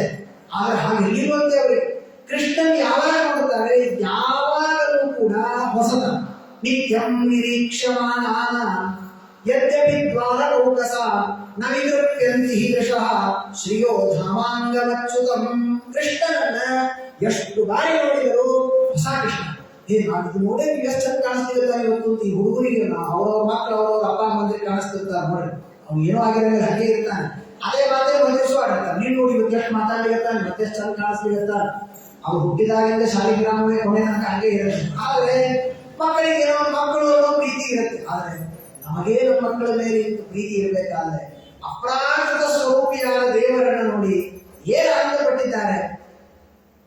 ನವಿದೃಪ್ಯಂತಿ ಸಹ, ನಮ್ಮ ಕಣ್ಣಿಗೆ ತೃಪ್ತಿನೇ ಕೃಷ್ಣನನ್ನು ನೋಡಿದ್ರು. ಹೀಗೆ ಎಲ್ಲರೂ ದೇವರನ್ನ ನೋಡಿ ಆನಂದಪಟ್ಟಿದ್ದಾರೆ. ಕೃಷ್ಣ ಪರಮಾತ್ಮ ಪ್ರವೇಶವನ್ನು ಮಾಡಿ ತನ್ನ ತಂದೆ ತಾಯಿಗಳಿಗೆ ನಮಸ್ಕಾರವನ್ನು ಮಾಡಿ ಅಭಿನಂದನೆಯನ್ನು ಸಲ್ಲಿಸಿದ್ದಾನೆ ಅಂತ ತಿಳಿಸಿಕೊಡ್ತಾರೆ. ಮುಂದಿನ ಕಥೆ ಪರೀಕ್ಷಿತ್ ರಾಜರ ಜನ್ಮ ವೃತ್ತಾಂತ, ಅವರ ಈ ಭಾಗವತ ಶ್ರವಣದ ಇತಿಹಾಸ, ಅದನ್ನೆಲ್ಲವನ್ನು ಈಗ ನಾಳೆ ತಿಳಿದು ಇದರ ಮಂಗಲವನ್ನು ನಾಳೆ ಮಾಡೋಣ. ಹರೇ ನಮಃ. ಶ್ರೀಕೃಷ್ಣಾರ್ಪಣಮಸ್ತು. ಹರೇ ರಾಮ ರಾಮ ರಾಮ ಹರೇ ಹರೇ, ಹರೇ ಕೃಷ್ಣ ಕೃಷ್ಣ ಕೃಷ್ಣ ಹರೇ ಹರೇ, ಹರೇ ರಾಮ ರಾಮ ರಾಮ ಹರೇ ಹರೇ, ಹರೇ ಕೃಷ್ಣ ಕೃಷ್ಣ ಕೃಷ್ಣ ಹರೇ ಹರೇ, ಹರೇ ರಾಮ ರಾಮ ರಾಮ ಹರೇ ಹರೇ, ಹರೇ ಕೃಷ್ಣ ಕೃಷ್ಣ ಕೃಷ್ಣ ಹರೇ ಹರೇ. ಗೋಪಾಲ ಕೃಷ್ಣ ಭಗವಾನ್ ಕಿ ಜೈ, ವೇದವ್ಯಾಸ ಗುರು ಭಗವಾನ್ ಕಿ ಜೈ, ತ್ರೈಲೋಕ್ಯಾಚಾರ್ಯ ಶ್ರೀಮದಾನಂದ ತೀರ್ಥ ಗುರು ಮಹಾರಾಜ ಕಿ ಜೈ, टीका कृपाल गुरु महाराज की जय। श्री श्री सत्य प्रमोद तीर्थ महाराज की श्री श्री सत्यात्म तीर्थ गुरु महाराज की हरि। ಮೊನ್ನೆ ತಿಳಿಸಿದಂತೆ 6ನೇ ತಾರೀಕು ಮಧ್ವನವಮಿ ಸಾಯಂಕಾಲ ಭಗವದ್ಗೀತಾ ಅಭಿಯಾನದ ಪ್ರಾರಂಭ ಮತ್ತು ಉದ್ಘಾಟನೆ ಇದೆ. ಅದರ ಒಂದು ಗೂಗಲ್ ಫಾರ್ಮ್ ಅನ್ನ ಕಳಿಸ್ತಾರೆ, ಅಥವಾ ನಾಳೆ ಅನುಕೂಲ ಆಗುವುದಕ್ಕಾಗಿ ನಮ್ಮ 4 ಜನ ಸಿಬ್ಬಂದಿಗಳೇ ಇಲ್ಲಿ ಬರ್ತಾರೆ. ಅವರು ಅವರ ಮೊಬೈಲ್ನಲ್ಲಿ ಎಲ್ಲವನ್ನ ಮಾಡ್ತಾರೆ. ಎಲ್ಲ ಪುರುಷರು ಕೂಡ ನಿಮ್ಮ ಹೆಸರು, ಫೋನ್ ನಂಬರು, ಗೋತ್ರ ಅವುಗಳನ್ನು ಹೇಳಿದರೆ ಒಂದು ಸಂಖ್ಯೆ ನಮಗೆ ಗೊತ್ತಾಗುತ್ತೆ, ಅದನ್ನು ನಾವು ಅಚೀವ್ ಮಾಡಲಿಕ್ಕೆ ಬೇಕು. ಹೀಗಾಗಿ ಎಲ್ಲರೂ ಕೂಡ ಕಡ್ಡಾಯವಾಗಿ ನಾಳೆ ಸಂಜೆ ಒಂದು 4-5 ಜನ ನಮ್ಮ ವಿದ್ಯಾರ್ಥಿಗಳು ಬರ್ತಾರೆ. ಅವರಿಗೆ ನಿಮ್ಮೆಲ್ಲರ ದೂರವಾಣಿ ಸಂಖ್ಯೆ, ಹೆಸರು, ಗೋತ್ರಗಳನ್ನು ನಮೂದಿಸಬೇಕು. ಹೆಣ್ಣು ಮಕ್ಕಳು ನಿಮ್ಮ ಮನೆಯವರು, ಮಕ್ಕಳು, ಮೊಮ್ಮಕ್ಕಳು ಬರದೇ ಇದ್ರೆ ಅವರ ಮೇಲಿನ ಪರಿಪೂರ್ಣ ವಿಶ್ವಾಸದಿಂದ ನೀವೇ ಅವರ ಹೆಸರು, ಫೋನ್ ನಂಬರ್ ಕೊಟ್ಟು ಆಮೇಲೆ ಅವರನ್ನ ಬರುವಂತೆ ಮಾಡಬೇಕು. ಅಂತೂ ಎಲ್ಲರೂ ಕೂಡ ಕಡ್ಡಾಯವಾಗಿ ಅದರಲ್ಲಿ ಭಾಗವಹಿಸಬೇಕು ಅಂತ ಪ್ರಾರ್ಥನೆ.